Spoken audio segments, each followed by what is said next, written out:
hammered into right field, and that takes care of that.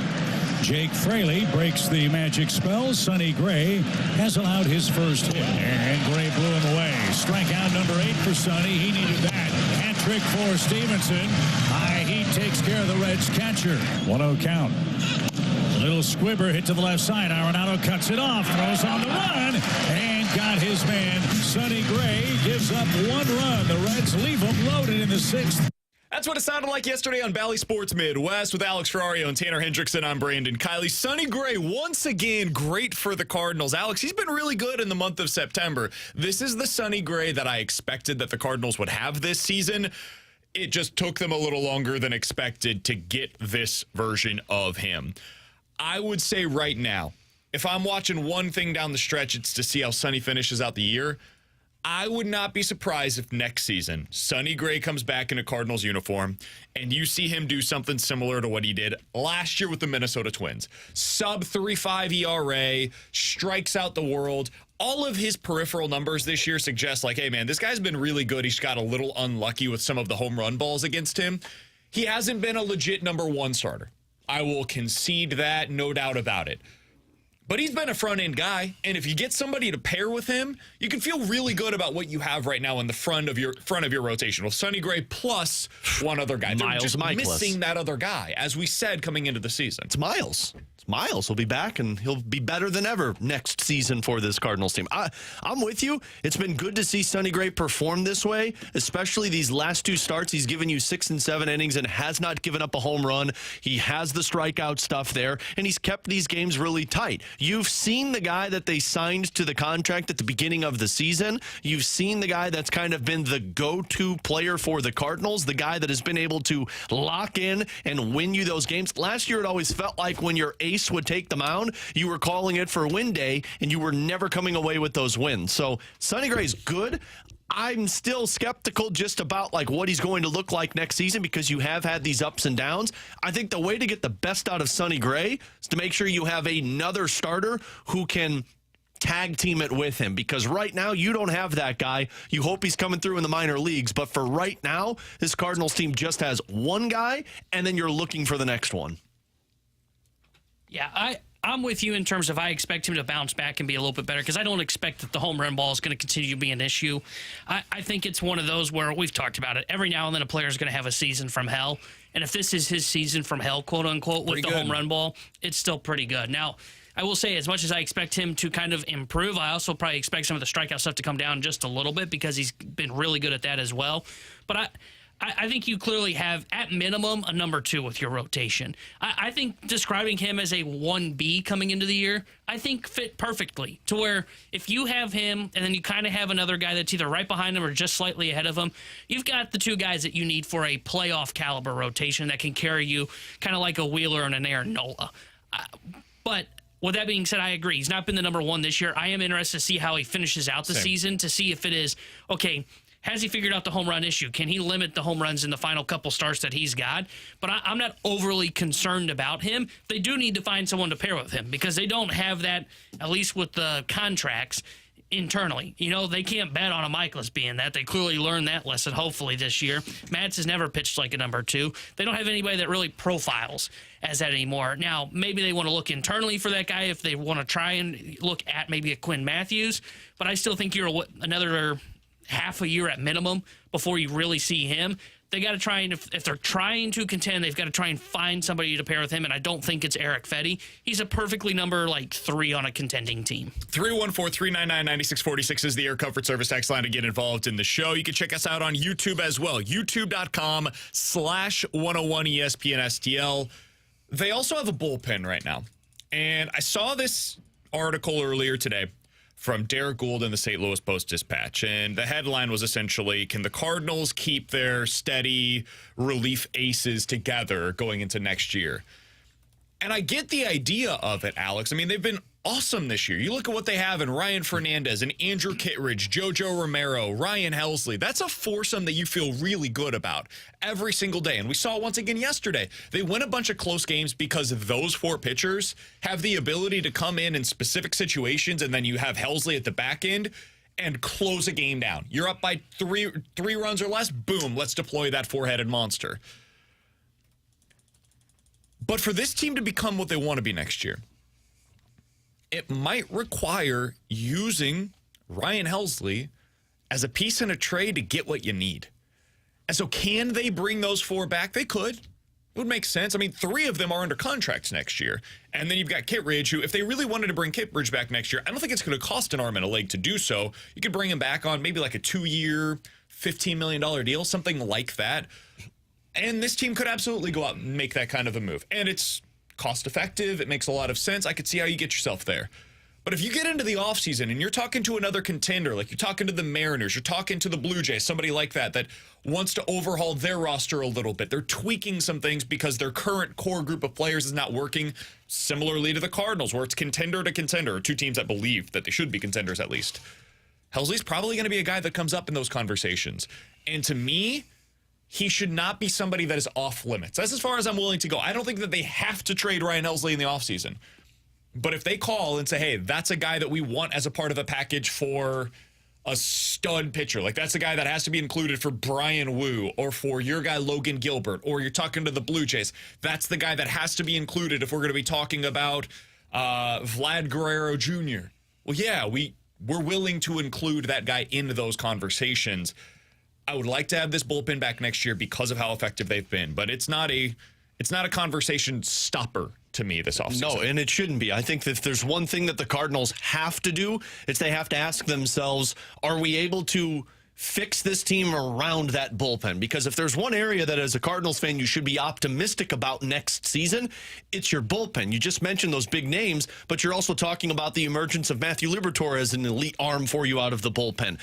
Technically, what do they do with Steven Matz if he's not in your rotation? Can you use that out of your bullpen? We've seen Chris Roycroft. You've got a lot of guys that you can also use. The young AAA starters. Could some of those guys help you in the bullpen? And if they decide to go flexibility there, back with Middleton next year, like Matz, what's he do? Yeah, you have to ask yourself, can we fix this team around that area? Because if you're willing to trade other pieces to go get that big bat, because to me, that's the area you still need to fix. I don't think the Cardinals can accomplish that, which is why I would not be bringing back that bullpen. Because unless I can make my team better around the bullpen, which is going to include some type of bat that is going to be for 162 games, your best player, I don't know if that bullpen matters, because you're still going to be looking for offense. You're still going to be having to winning games 2-1, 3-1, like you did in the early portion of the season.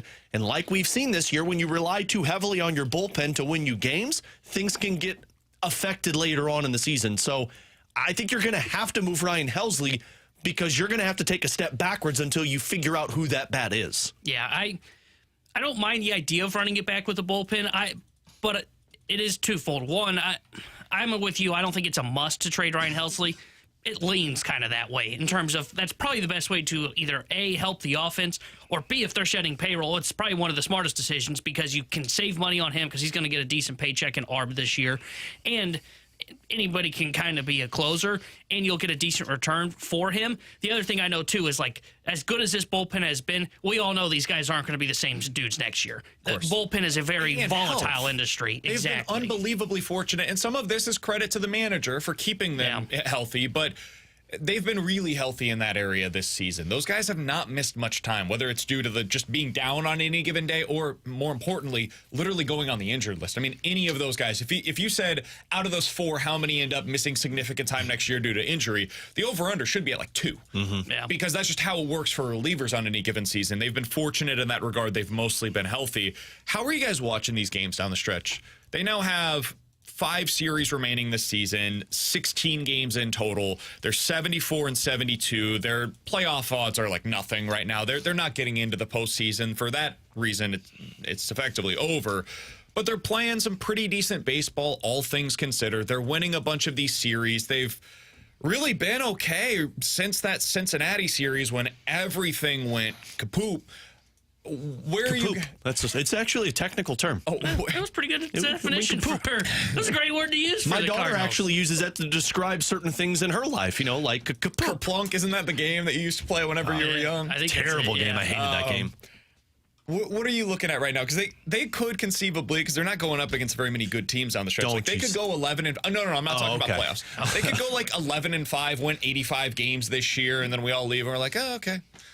Cool. Glad you did that. Like last year, that would have made the playoffs. The 84 wins a season ago in the National League would have been good enough to get you in. And I'm not telling you that to make anybody feel better, No, but what frustrates me is I now know the line from Mo at the end of the year. Well, that would have been in the playoffs a year ago. One bad month, too. Good thing you were building for a year ago. the reason I'm asking is just like, how are you guys watching the final 16 games of this season? The only thing I'm focusing on is the guys that are going to be a part of the 2025 roster. Like, I'm focusing on how does Mason Wynn, Alec Burleson, Jordan Walker, now Thomas Saggese. How do these guys look down the stretch? How does Andre Palante look? Certain guys in your rotation, because like it or not, what we believe, what the Cardinals are going to do, there is somewhat of a competition in terms of how Michaelis pitches, how Lynn pitches, how Matz pitches, how Gibson pitches, because there are decisions that are going to be made. But I think the only way I'm watching it, because it's hard to get excited for a team that I know is not going to make the playoffs, I'm watching it saying, okay, let's see the progress from these players that are supposed to be helping you win in 2025. I think really the only guy that I'm kind of watching, or the only thing I'm really looking for, because like I have a tough time even like psyching myself up for like Thomas Saggese. And I know we're going to talk about him in the 12 o'clock hour today. I don't know if he's a part of the future next year. I don't know what their plan is. So it's hard for me to really look at their roster and say, okay, I like seeing this guy, this young guy, because I know what they're going to do next year. I have no freaking clue. They could be bringing back Paul Goldschmidt. The only guy that really has my interest and the one that I'm watching is Jordan Walker, because I want to see him build some positive momentum before the season ends. And in fact, it's more of I'm very worried about Jordan Walker. It's more of, what was your word, kaplump, than anything else? Kaplunk. Thank you. Kaplunk is what I was going for. I just failed to get there. It's what happens when I try and run. I go kapoop. He's the player that it's What happened this morning for you, buddy? I've been doing it for the last 3 days. I worry about Jordan Walker, and I want to see him build positive momentum going into the offseason. And right now, outside of that 5-hit game, guys, it's been ugly. And even with the 5-hit game, it's been ugly for Jordan Walker. To me, he needs to be building some positive momentum going into the offseason. And right now, guys, I know people wanted him up here. He doesn't look big league ready. He looks like a triple-A'er right now. And that is a major concern for a guy that's supposed to be the next face of the franchise. Unfortunately, he's stuck in the middle because he looked like he was at least getting to the point where AAA was like, all right, he's ready to take the next step, and you're bad in Major League, so guess what you need to do? Stay in the majors. I want him up. I want him up, too, just to be clear. I think the Cardinals have officially arrived at this place. Play all the young dudes. Not just this year, next year. Yep. It's time to find out with them. Hey, play Jordan Walker every freaking day.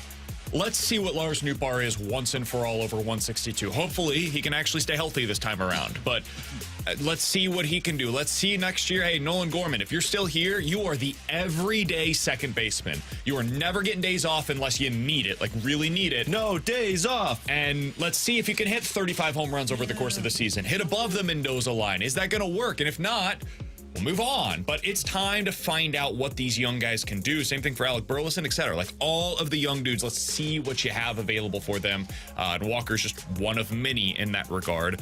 That might require them to, once again, trade from their surplus, where they've got too many options, and hopefully they make the right decisions. We know how that typically goes, so we'll talk about that all offseason long. With Alex Ferrario and Tanner Hendrickson, I'm Brandon Kiley. You've got BK and Ferrario here on 101 ESPN. If you guys want to get involved in the show, 314-399-9646 is the Air Comfort Service text line to do so. We'll get to Ask Us Anything, sports or otherwise, coming up at the end of this hour. We've got our football pick'em today. Plenty of football talk throughout. Coming up next, the Dolphins last night, they are officially stuck. Tua, once again, with a horrible-looking injury, the concussion that took place on the field. His future is very much in doubt. I want to talk about this from the football perspective. There's a lot of human perspective that's taking place right now, and we'll get to that. But the football perspective, to me, is every bit as interesting. What do the Dolphins do now, and what did we learn last night from the Bills as well? We'll get to that next year on 101 ESPN.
You're down by 21 points, 4th and 4. Pressure. Tua steps up. He's going to run for the first down and takes a shot at the 6-yard line. Hamlin hit him, and Tua down. Picked up the first, split the seam, but pays the price. Alongside Alex and T-Bone on BK, that's what it sounded like yesterday on Amazon Prime as Tua Tagovailoa once again goes down with a concussion. And Alex, there's been a lot of analysis today that honestly kind of makes me cringe a little bit, where it's like, hey, Tua should never play another football game. And I just never know what to do with that. Like, first of all, it's his own choice, and he's making a crap ton of money to play this game that is like an identity for guys that play it. If you know anything about his background and like his father and the upbringing of the Tagovailoas, like this is everything he's ever wanted. And so if he wants to go back out there and play again, like I'm certainly not going to be like, well, you shouldn't go do it. That's ultimately a personal decision for him. So it's not really something that I have a lot of interest in talking about today. I do have interest, though, in talking about what this means for the Dolphins, because they came into the season and were a lot of people's pick to win the AFC East. They are now 1-11 in their last 12 games against winning record teams.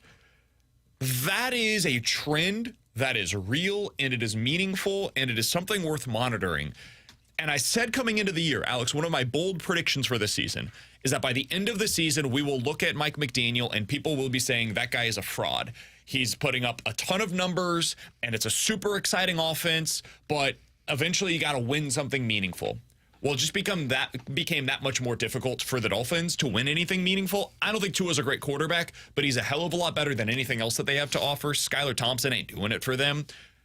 What's next for the Dolphins, man? If this is going to be something that keeps Tua out for a while, what happens to this team? Because they don't really have a way out of this current core group of players. I mean, purgatory is what happens. You're just going to be stuck in the middle. I don't see Miami being awful enough to be drafting high enough to go get another quarterback. And it doesn't matter if you go get another quarterback because you just paid Tua all of this money. But it's not just Tua, it's beyond that. You've paid both of your playmakers. You've played a lot of your defensive players. You just gave Jalen Ramsey a ton of money. And no part of your team looks elite. And that, to me, screams you're just going to be stuck in the middle like a lot of NFL teams, to where you banked on the quarterback that was able to get you to the promised land, but now he's dealing with injuries on top of, I just don't think Tua is that guy for this team. I think Tua's good. I don't think Tua's great that can put a Miami Dolphins team above other teams in the AFC. So I think this team is just about to be stuck, and I don't know what happens with that, because you're stuck until you could go get another quarterback. But as we were just talking, it doesn't really matter if you can do that, because you can't trade any of these guys because of the cap penalty that will hit your team if you try and move them. Yeah, I think they are stuck, and they're going to have to go through a retool, and that probably means the end of the McDaniel era in Miami. I wouldn't be shocked, and it's a little unfair to him because his quarterback could be out for a while. His seat's going to warm up very fast there. Oh, yeah. Because they just play almost more of a college-style game is what I would call it offensively, where it is, hey, we're just going to get the ball to the playmakers and we're going to go speed, baby, speed. Well, the NFL, it doesn't work. Like, you've got to play this physical brand of football. You've got to be able to run. Teams, and then you get against the contenders, and it's 100%. Like, oh, cool. Let's put a reflection 100%. In front of us and see exactly what we are. And we've talked about it. I think we talked about it last year when they had to go to, the tundra in Kansas City and play, where it was like -30 outside. Well, yeah, you're not going to be able to run this kind of offense when you have these playoff games, and in December, January, most of the stadiums in the AFC are outdoors. 100%. So it's hard to play those style of games if you're not in beautiful, sunny Miami, Florida. So I think what you're going to see is, I think they're going to get to a point with their roster as a whole, and it's probably going to be, like you said, stuck in purgatory, probably going to be a 2-year process, where they're going to say, okay, we're going to have to just try and maximize this. Probably not going to be able to, and then we just move on from Mike McDaniel, and we just kind of retool this thing on the fly, and we actually build a football team, not a fantasy football team. I do think sometimes we see this from coaches where they're like, I'm going to come in with all of this exciting stuff, and we're going to put up these crazy numbers and blah, blah, blah. I'm excited to see what the second version of Mike McDaniel looks like, because I think Mike McDaniel's a really good head coach. I think he built a good culture there. Those guys seem to legitimately love each other. They've got like the whole brotherhood thing that people will laugh at, but Alex obviously is super into the chemistry thing. I think they have great chemistry on that roster. I think it's going to be tested without having a quarterback that's competent to throw them the football, but it seems like he's built something within the locker room that is real and meaningful. And you look at what he does in terms of the passing game and even some of the running game stuff, and like, it's super interesting. He's one of the best X's and O's guys in the NFL. But what he's lacking is all of the like football guy stuff, right? The super physical, let's pound the rock and come right at you. Or on defense, let's play with some physicality. Let's get corners that like to tackle. Like all of the nitty gritty meat and potatoes stuff that is not super fun to talk about, but ultimately wins football games in December and January. That's what the Dolphins are missing. That's what Mike McDaniel is currently missing. If he can find a way to incorporate more of that in his second act, wherever it is, whether it's in Miami and they just kind of see this thing through and he adjusts, or if it ends up being elsewhere, I think he can be a really good head coach, similar to what we're seeing right now in San Francisco with Kyle Shanahan. But it's going to require him to adjust, because this version of the Dolphins offense and this version of who they are, it can't win anything meaningful. And I think on the other side of things, you saw what that can look like with the Dolphins or with the Bills last night. The Buffalo Bills went into a transformation this offseason, man. They were talking about it a lot on the broadcast, and then certainly afterwards on the postgame show, they asked Josh Allen about it. He threw the ball 19 times yesterday, guys. 19. Finished with 139 yards through the air, 1 touchdown, and they won 31-10 against a team that people came into the season thinking they were a contender. The Bills are now 2-0, and they're playing a super physical brand of football. They're playing with really impressive defense, and they're playing the way that the Kansas City Chiefs did in 2022 after they traded Tyreek Hill. It reminds me so much, this transformation that the Bills are going through right now, of what the Chiefs did 2 years ago. And I think they're going to be a really good team. I think they're going to win like 11 or 12 games this year and win the AFC East.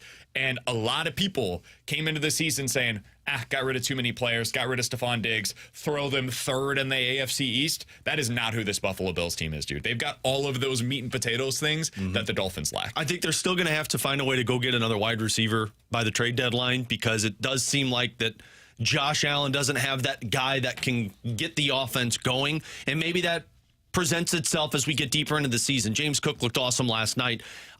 I think a lot of people fell victim to the Buffalo Bills losing one of the best wide receivers in the game, and they're like, oh, well, this team's going to suck. Yep. But what I think really matters, you talked about the chemistry and how it means so much to me, it sure as hell seemed like Stephon Diggs was becoming a problem in Buffalo, and that forced Josh Allen to look one direction. I got to get the ball to Stephon because things aren't good. And now Josh Allen can kind of take a sigh of relief and do what he does best and just kind of leave the play call opening on the field. So I wasn't sold on the defense for Buffalo, because I thought that defense took a little bit of a step back, but apparently I was absolutely wrong, because they look legit, and they're without one of their better defenders in Milano right now. Yeah. So if that defense stays this good, and we all know Josh Allen can create a lot of chaos in the regular season, postseason isn't the part you need, I do think Buffalo is going to be the favorite in that division without question. And T-Bone, we're about to learn a lot about him, because the schedule is about to open up like in a way that is much more difficult. They had Arizona and Miami the first 2 weeks of the season. Good teams, but again, getting back to the meat and potatoes things, both of them are more flashy and fantasy football interesting than they are actual real life football. Yeah. The Jaguars last week had a really good defensive performance as well against that Dolphins team. And I think their offense is going to be a little more frisky than people are anticipating. And then they've got Baltimore, Houston, and the Jets.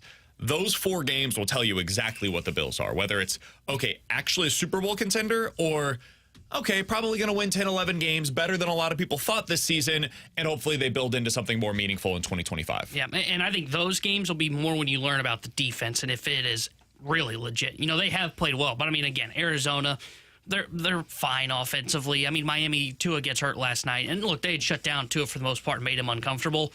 I think that's when you'll really learn about their defense. And offensively, they'll need somebody to emerge in that wideout room, because they feel like the team to me that's a 10, 11-win team, but you don't buy into them in the playoffs. And it's not because of Josh Allen. It's because once you get to the playoffs, you have to have the guy that you can turn to and say, okay, in the playoffs, this is my number one target. He can carry us in the playoffs like Stephon Diggs could do for Buffalo. Right now, I don't see that guy, and maybe he emerges. Maybe it ends up being Coleman or Shakir, but Maybe it's James Cook. Maybe they just build the offense around James Cook. But I just never would buy into an offense around a running back. It feels too now. It's a little different because this is a legitimate got two running quarterback. backs though, because Josh Allen's one also. Well, that's the thing is it maybe my thought process of that is a little skewed because the last team that I can really remember that around is Derrick Henry and the Titans, and they didn't have Josh Allen. So, but that would worry me. You know, I think you have to have a playmaker that's a wide receiver that you can look to and say, okay, it's 3rd and 5. I'm going to that guy. I know he's going to get open, and I know we're going to pick up the first down. And I don't think they have that on the roster. The answer on 3rd and 5 is Josh Allen runs in a big game. Like if you get into January and you get into a 3rd and 5 situation, that dude becomes Cam Newton. Like that's the answer offensively, and it's risky. And it puts him in harm's way. My concern for them long term this year is they have to do that in the regular season. I don't think they do. I think they're good enough that they won't have to do that too often. I think in the regular season they can have James Cook take those situations. And I think their defense gives them the opportunity to where they can shut down the other side more times than not. Absolutely. He's Tanner Hendrickson. That is Alex Ferrario, and I'm Brandon Kiley. Coming up in 15 minutes, we're going to get into Ask Us Anything. If you guys have any questions, sports or otherwise, we'll get into that coming up at 11:45. By the way, I got to give a little bit of crap to the Fast Lane. 3 of the 4 guys on the show picked the Dolphins last night. Embarrassing. Call them out. Who picked the Dolphins? The only one that didn't was Andrew Marsh, who's a smart football guy. And the rest of those 3 on the show, got to be better. We've got to be better, boys. What? Yikes. Everybody's sleeping on Marsh's Pick'em challenge. To be fair, the ratio did the same thing. The majority of their individuals also picked the Dolphins last night. They're not sports guys. They shouldn't do Hey, man, I wouldn't run your mouth too much because when they punish you, it's going to hurt. I can't believe Stalter and Carey, of all people. Yeah, that's... The guys that talk all the time about, oh, you can't build from the outside in, they picked the Dolphins over the Bills?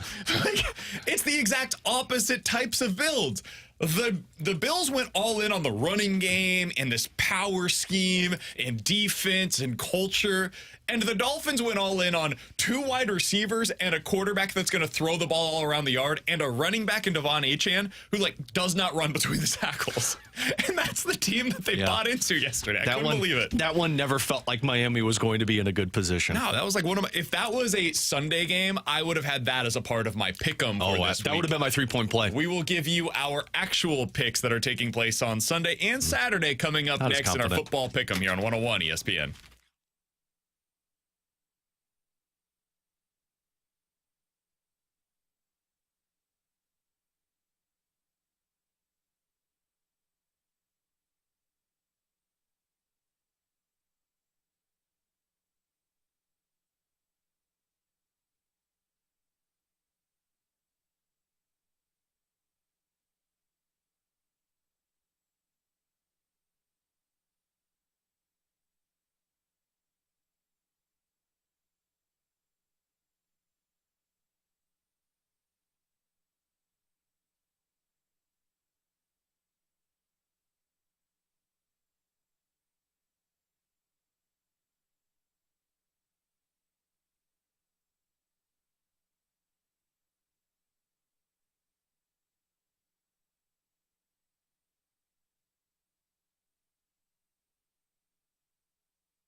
Terrence here with a Sports Center update driven by Johnny Londoff Chevrolet and Johnny Londoff Autoplex. The Cardinals beat the Reds yesterday 6-1 as they take 2 of 3 from Cincinnati. And they head on the road to start a 3-game set at the Toronto Blue Jays tonight. 6:07 will be first pitch. Eric Fetty will be on the mound for the Cardinals. And tonight here on 101 ESPN, you can hear the St. Louis Blues Prospect Showcase as they take on the Chicago Blackhawks. Chris Carter will be on the call with Puck Drop at 7. The Sports Center update is driven by Johnny Londoff Chevrolet and Johnny Londoff Autoplex. See them at londoff.com. Chevy, together we drive. Are you kidding me?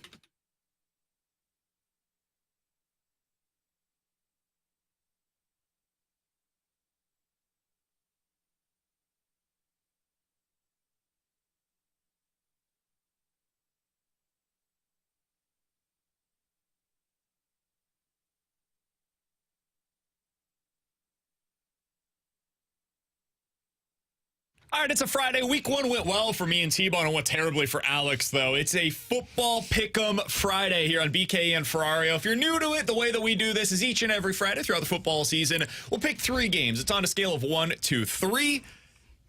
And at the end of the week, we'll tally up the scores. There's possible 6 points for each and every one of us, and we'll see at the end of the month who had the fewest points. Whoever had the fewest points will end up with the punishment for that respective month.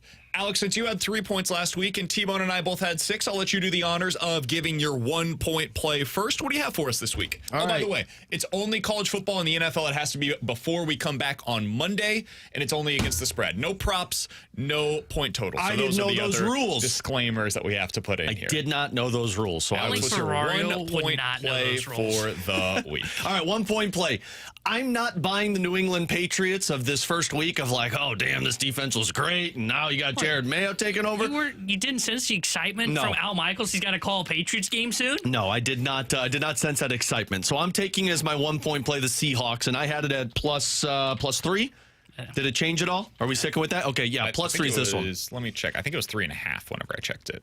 Plus 3.5. Okay, plus 3.5. I'll stick with it. Minus 3.5. I think this is going to be a field goal game. I'm just not sold on the New England Patriots, and I think Seattle has way too many weapons that New England's not going to be able to handle. So I'm taking Seattle. The plus 3.5 is my 1-point play. You've got the minus 3.5. They have to win by at least 4. I was saying, the reason I know that. My bad. I'll go ahead and go next. I've got the Patriots plus 3.5 points. This didn't work for me last time. At home against the Seattle Seahawks. Yeah, well, I hate that bad. I do not love this Patriots team, but New England has always been a difficult place to play. And as T-Bone knows, a noon game, West Coast to East Coast, that's a tough spot for the Seahawks.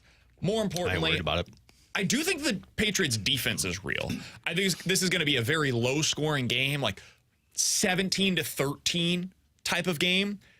Maybe 17-14 type of a game. I'd like the plus 3.5. If this was plus 2.5 or a plus 3, I might stay away, but plus 3.5 I really like. I'm going to take the Patriots at home to potentially win this game outright in what is a slug of a game that none of you should watch. I don't think it's going to be a fun one to watch, but I do think that the Patriots will keep this one close. T-Bone, what is your first play of the week? All right, my 1-point play, I was going back and forth on 2 college football games, and I finally settled on a conference clash. Can you guys hear what's rolling into Lexington, Kentucky this weekend? It's the Bulldogs. Uga's coming to town, and he is not holding back. Kentucky got killed last week, guys. Murdered by South Carolina at home, 31-6. They threw for less than 100 yards. You can't cover the spread against a Georgia team that's only 22 and you can't throw the football. Yeah, Georgia's going to kick the crap out of Kentucky. Give me the Bulldogs minus 22 on the road at Kentucky. All right, Alex, your 2-point play is what? All right, my 2-point play, I'm going with a quarterback that did not look good, and now he's going up against a worse defense. I'm taking the Pittsburgh Steelers in this one, and I had the line at 2.5 points. I think that one is just easy. We saw how bad Kirk Cousins looked with T.J. Watt basically eating him for lunch. Imagine what Bo Nix is going to look like, plus that defense. I don't like Justin Fields. I don't think he looked very good, but I do think they're going to be able to run rampant on the Denver Broncos defense. So I like the minus 2.5. Even though Pittsburgh's on the road, I think that's going to be an easy one with that defense.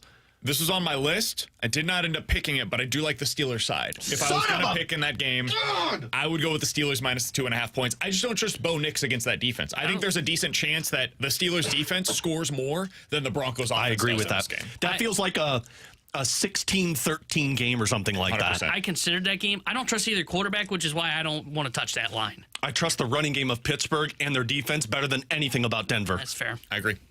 For my 1-point play, because my 2-point play was my first pick, I've got the Patriots plus the 3.5 points against the Seahawks. Alex has the other side of that game for his 1-point play.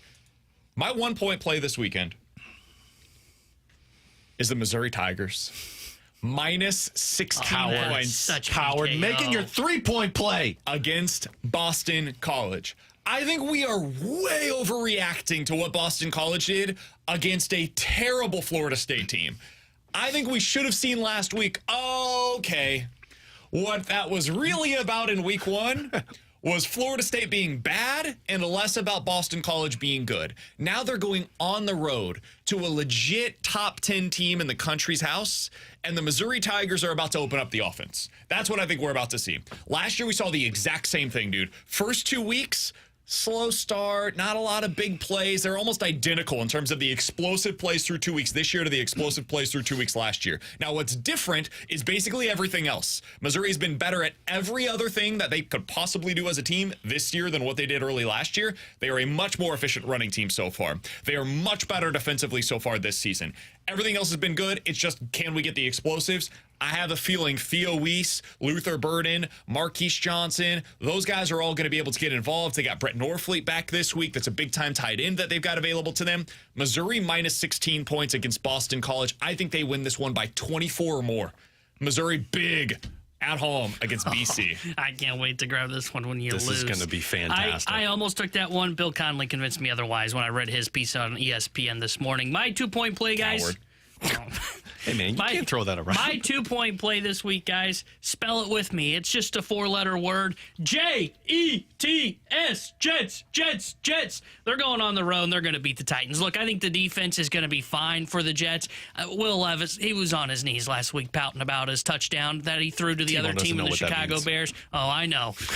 The Jets are going to cover the 3.5-point spread. They're my 2-point play this week. All right, 3-point play. It's the team that got me 3 points last week. It's a larger spread, but I do not trust Derek Carr in that Saints team. I think a 6-point line for the Dallas Cowboys is going to be easy. Derek Carr, he's throwing the ball. He's back. Look at the offense. Try that with Micah Parsons breathing down your throat. Try it. I promise you. Plus, Dak Prescott's really good against the spread at home, so I like the 6-point spread. Look at that stupid face. He's got +6 for the Saints. Right, and he has Cowboys. I'm confident in this one, so you could bet with me if you'd like. It's 3 points. How about them Cowboys? I love the Dallas Cowboys. Minus the 6 points at home against the New Orleans Saints. This is one of those things, Alex. I like doing this.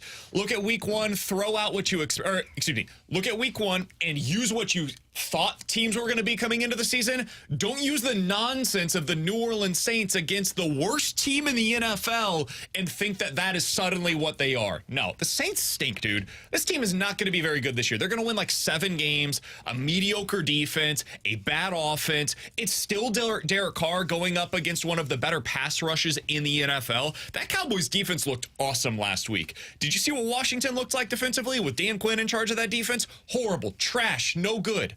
I think they might have upgraded at defensive coordinator this year. I think they might even be a better regular season team, the Cowboys. I love them to cover this spread. Cowboys by 10+ at home against the Saints, wiping the floor with New Orleans. We look back on week 1 and be like, that was about the Carolina Panthers, not the Saints. Cowboys big. Love it. I'm right there with you, Alex. Wow, I thought about that one. I'm shocked nobody joined me. I thought we were all going to have this as our 3-point play this week. Guys, the love is lost in Green Bay. They have Malik Willis at quarterback, and it's only a 2.5-point spread for the Indianapolis Colts. Give me the Colts as my 3-point play. Look, I know Anthony Richardson likes the whole YOLO action, just throw it 70 yards and hope a wideout gets underneath it. It doesn't matter. The Colts are going to kick the crap out of the Packers this week. The Packers offense is going to do nothing in this game. 2.5 points, that's it? Oh, I will take that every single day of the week. The Colts are my 3-point play this week. That's a trap. Oh, dude, that's what I thought as well. That is a trap. I wrote that down and I trap. said, stay the hell away from this. The Packers are going to run the ball 50 times in this game. Yeah. I don't know if you saw any of the highlights, but last week, the Texans ran all over that Colts defense, all over them. Joe Mixon had like 30 carries in the game, the most he's ever had in any individual game. I think the Packers are going to look at that film and say, hey, Josh Jacobs, We need you to carry the ball 35 times this week, and we expect you to get 180 yards on the ground or more. I think they're going to play a full ball control offense. They're going to try to throw the ball fewer than 20 times with Malik Willis, and honestly, maybe fewer than 15 times against Malik Willis. And they're just going to pray to God that this thing ends like 17-13, and hopefully their defense comes up with a couple of big plays against Anthony Richardson, a couple of bad mistakes. I couldn't trust it. You know how much I love the Colts. I am worried going into this week that is a huge trap line. Yeah. 3.5. If it was 3, I might have considered it. 3.5 with the hook. I hate it. Absolutely hate it. And if I'm Anthony Richardson, I'm not getting away with that magic this week against that secondary. I got away with it against Houston. It ain't happening in this matchup. You feel better scared. now? No, look, guys. All I'm looking at is T-Bone missing out on 4 points. Coming from the guy in checks notes, last place. Give it a week. Give it a week. We'll see who's in last place next week, I T-Bone. ain't scared, but just because I got 3 road You have favorites. 2 lines with hooks, dude. You got the I'm Jets not minus scared. 3.5 and the Colts minus 3.5. One of those is on the road. I don't like your picks this week, man. I got to tell you, I don't like them at all. Not one bit. I like a good I road didn't trip. consider the Georgia game, and I though. got 3 teams on the road. It's fine, okay? Don't you worry about it. Alex, how you feel? I had a tough time coming up with the lines that I really liked this week. I didn't like how tight a lot of these lines were, which kind of steered me away from it. I just wasn't touching college this week because college always bites me in the rear end. I feel good about my 3 and 2 point play. I don't trust the Saints or the Broncos. My 1 point play, I was kind of on the fence with, but I just look at Patriots and I don't think they're that good. So that's the one I'd probably be most concerned about, but I'll take 5 out of 6 points. I did consider the Rams plus 1.5 against the Cardinals. That was another one that I looked at this week. Another game that I looked at was Duke minus 16 against UConn. I just can't trust them. I considered the Chargers minus 4.5. I didn't even look at that line. Yeah, I considered that one mostly because I just don't. I liked the way that they approached it. Yeah, and they're playing in Carolina. I think this is all about, Carolina's home, and it can't be this bad. But I don't know. It feels like it's a trap. I'm struggling with the most going into this weekend that I just can't wrap my arms around. And for the fast lane pick 'em, I've switched my pick in this like 6 different times. It's Giants versus Commanders. I don't know which side to go with there. The Giants are a 1.5 point underdog in this week, and it feels wrong to me. Like, I think that the Giants are overall the better team, but the Commanders have the quarterback that I like a lot more. I think the Giants have a better defense, and I'm really worried about that Commanders defense. That's one that I looked at for a really long time. I might just pick the Giants outright in terms of the money line, but I didn't trust it enough to put it in my top 3. So that was another one that I considered but didn't have enough. All I know is T-Bone's probably going to be looking at about 7 points after this week, and I'm going to be sitting there with 9. That's a lot of trash talk for last place. It's 3 points, man. It's one game, which your 3 point is going to be a... Yeah, I agree. He's Tanner Hendrickson. That's Alex Ferrario, and I'm Brandon Kiley. Coming up in about 10 minutes or so, we're going to talk about Thomas Saggese. He's making a positive first impression, but T-Bone's not believing it. He'll explain why coming up in about 10 minutes or so. But coming up next, ask us anything, sports or otherwise, at 314-399-9646. That's coming up on BK and Ferrario.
314-399-9646 is the Air Comfort Service text line for Ask Us Anything. If you guys have any questions, sports or otherwise, we'll get to them right now on BK and Ferrario. From the 314, guys, what's your go-to football game day drink of choice?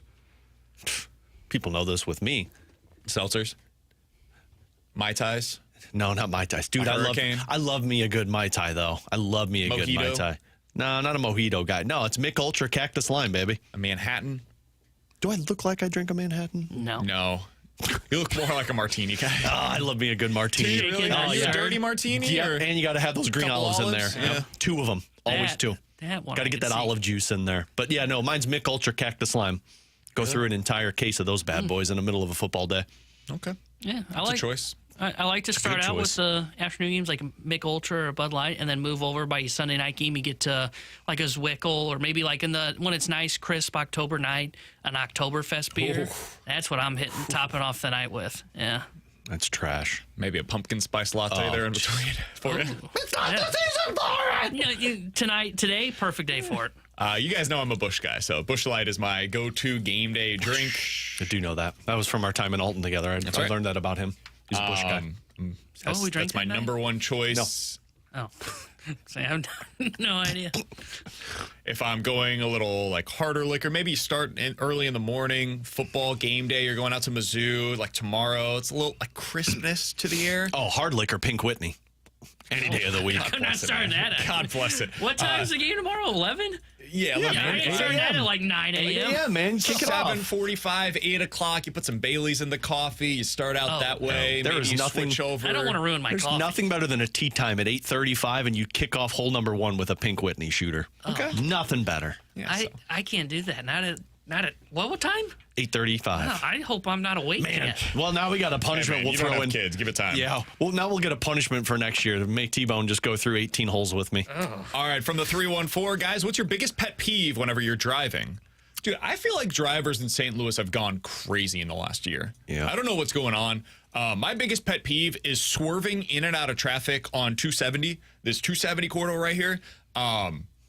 He's pointing at me. Without using your blinker. I don't swerve through 4 lanes. I swerve through 2 lanes when people stay in the fast lane. Don't do that. Just relax, dude. I will do that. Chill for a little bit. You do not just sit you and just cruise described in the Ferrario. fast lane of a 2-lane highway. Yeah. You stay in the right lane until you need to pass somebody. That's fine. I agree with that, theoretically speaking. But the guys or gals that are right now going up and down 270 that are just flying through traffic just aimlessly. I don't do that on 4-lane highways. That's my wild. single biggest pet peeve. It's like, I'm also old and washed at this point. I'm willing to acknowledge that.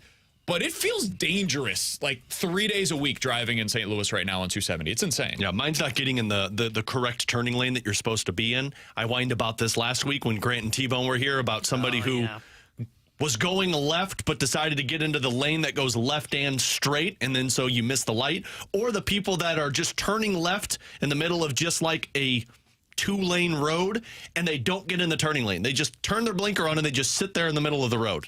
Get in the damn lane. Yeah, I think the one for me would be I think mine would be the one that the person that just goes super slow to build up into the highway and just kind of goes like. It just sits in the merge lane. You know they're going super slow as well, and they just sit there and like you either have to wait for them to get over, or then you got to have the awkward moment of, okay, am I going to try and zoom past you? Like that's the one that really bothers me. But like other than that, there's not a lot that really gets under my skin driving. From the 573, guys, what's your favorite temperature to order a steak at? I always find myself ordering rare because when I order it medium rare, they tend to undercook it. Ooh. Or excuse me, overcook it. Excuse me. I'm typically a medium to medium rare guy. One of those two. Yeah, I don't go anything above that. If there's a steak that comes out like medium or medium well or well done, I'm out. I won't send it back, but I just won't particularly enjoy the steak. But yeah, medium or medium rare is my I don't understand that, man. You send it back if they don't cook it right. No.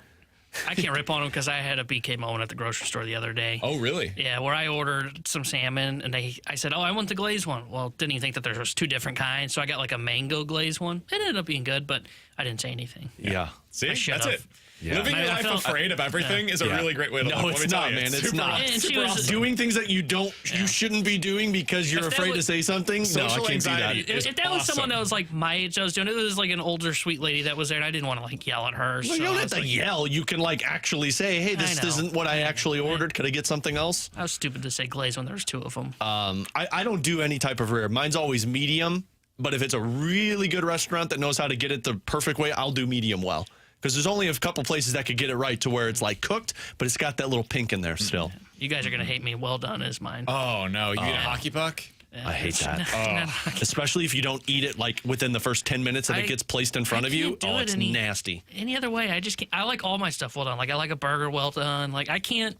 Ooh, I can't do burgers pink. well done. I'm out. Somebody on the text line said BK must have worked in a restaurant before. Sure have. Many. And somebody else said BK lives an extremely low-key life. That is correct. I'm very low-key. I don't sound that way on the air. I sound very uptight, I would imagine, to some people.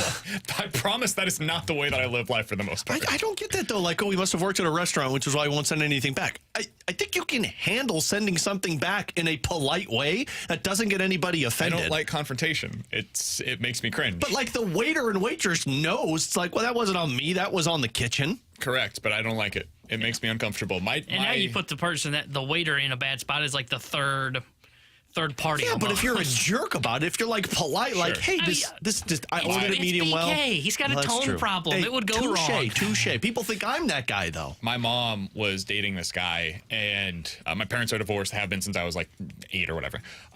So my mom was dating this guy, and we went to a restaurant together. And this was early on when I had just first met him, and he sent something back, and I was like, I don't like this guy. I'm out. He also then Mom, I like, hate your boyfriend. My brother-in-law's that way with my mom because my mom will like dude, it makes she'll me send it so back. uncomfortable if I'm with somebody and they send something back, or just like rude to the servers in general. I'm like, please stop. Like, please don't do that ever My again. brother-in-law It's the worst. gets up and leaves the restaurant if like my mom or my sister sends something back. It's really funny. There are 2 things that when I've now noticed I do this, and I don't know if it's right or wrong, but it's an open acknowledgement for myself. When I go anywhere with my mom and she's with somebody that she's dating at the time, I will judge them based on how they treat the Uber driver and how they treat the server. Those are the 2 things that I judge. Oh, my mom's dating dates wise, on. I used to do that too. Like you judge how they handled like personal interaction. I got a punishment now though. So when BK loses next year, we're going to God, send him no. to a restaurant and make him send Be the worst something customer back possible. 3 I will times. not do that. I will not do that. I will Sorry, quit. it's a punishment. Half of our text line's going to be like, yeah, make it punishment. Make Make it. him do it. That would be brutal. I'm totally gonna write that down as a punishment next year. That would be brutal. This is how I you would- do punishments, guys. You find what their Oh, dude, that weakness makes is. my skin You find crawl. their weakness and you take advantage of it. All right, last thing here. Guys, what are the chances that you would give Mizzou to be undefeated when they head to Alabama in October? And if they were undefeated at that point, would it become the biggest win in Mizzou football history? So between now and then, you've got this BC game that'll be a test. But as I mentioned earlier, I think they win it big. You got Texas A&M. Other than that, man, I think they should be undefeated. I think this is their biggest test. I think Texas A&M on the road is a big test. I don't think Texas A&M is a great team, but that's a tough place to play. Weird stuff happens. I also think by that time, though, the team's going to be a little bit more lock and step with each other. They're going to be feeling like this one still feels like you're in that in between to where your offense hasn't clicked yet. Your defense looks good. Agree. Taking on a ranked opponent. I think this is the biggest test. I think if you get through this one, I could see them being undefeated by Alabama. I think they will be undefeated. Like right now, I would pick them to be undefeated whenever they take on Alabama. And if they win that game, depending on what happens for Alabama, I have not checked their schedule for what they have between now and then. They've got Georgia, Tennessee as well prior to that game against Mizzou. If they have 1 or fewer losses going into that game against Missouri, yeah, that could be one of the biggest wins in program history. But it would have to be a revisionist history because then you'd have to look back on it and be like, what did it become? You know, it's Alabama a a huge 4-loss win. team. And what does Missouri do the rest of the way? Do they finish If undefeated? if they choke the rest of the way. And if so, they can get to the SEC championship and it goes down as the greatest season in program history, in which case, yeah, you look back on it fondly. It can only be viewed that way if they finish out the job, though. So that's where I would view it. All right. He's Alex Ferrario. That's Tanner Hendrickson, and I'm Brandon Kiley. 314-399-9646 is the Air Comfort Service text line to get involved in the show. Coming up next, I've been really impressed by what we've seen thus far from Thomas Saggese, and it's less about the offense and more about the defense. We'll explain that next year on 101 ESPN.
Saggese gets a souvenir and a big ovation. That's what it sounded like as Thomas Saggese had his first hit in the big leagues. With Alex Ferrario and Tanner Hendrickson, I'm Brandon Kiley. You got BK and Ferrario here on 101 ESPN. Saggese's been impressive to me so far.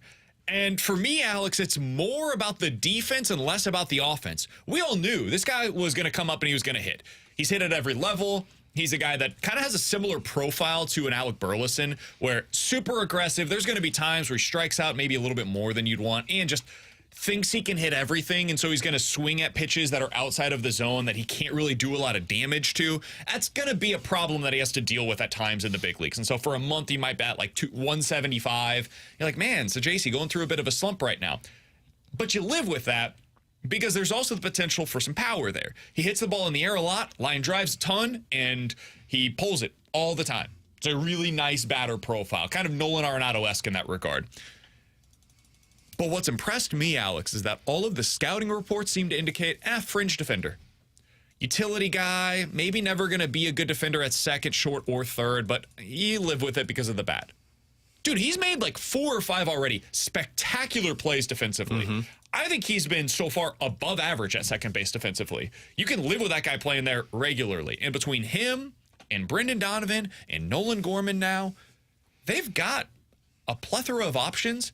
And I like that they now have a right-handed option there. So I like what we've seen thus far. It makes me even more frustrated that we didn't get to see him earlier. Between him, Avon Herrera, and Lucan Baker, you had right-handed bats that could have helped you against lefties in the minor leagues all year long, and you waited until bleeping September to call them up. But whatever, that's neither here nor there. What's been your early impression, Alex, of Thomas Saggese? He looks confident. And speaking of the defensive side, Wednesday when I was down at the ballpark and Ollie was talking about it, he said that Saggese's most comfortable position is obviously second base, but he said he is a lot like Brendan Donovan, who can play wherever you tell him to play. And so that's at least another weapon for this Cardinals team.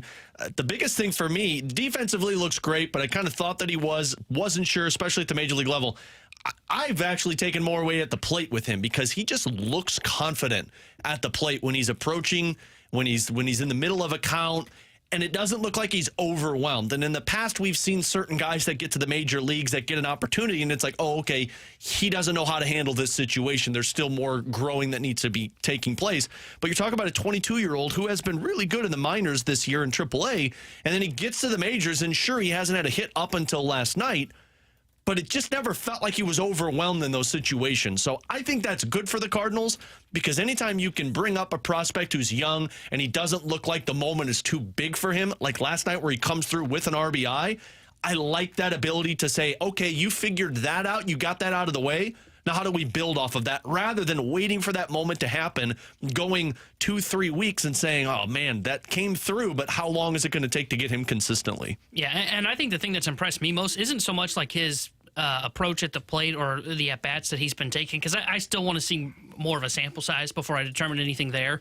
Is his defense. I think defensively he's been better than I was expecting. You know, I was kind of expecting the second baseman with kind of limited range that you really didn't want to play at shortstop. Agreed. Maybe some of that because the Cardinals basically told you he couldn't play shortstop by having Crawford on the roster for most of the season. But I think his range has been better than I was expecting. He's making good plays on the infield, and we know how important defense is for the Cardinals when they want these guys up here.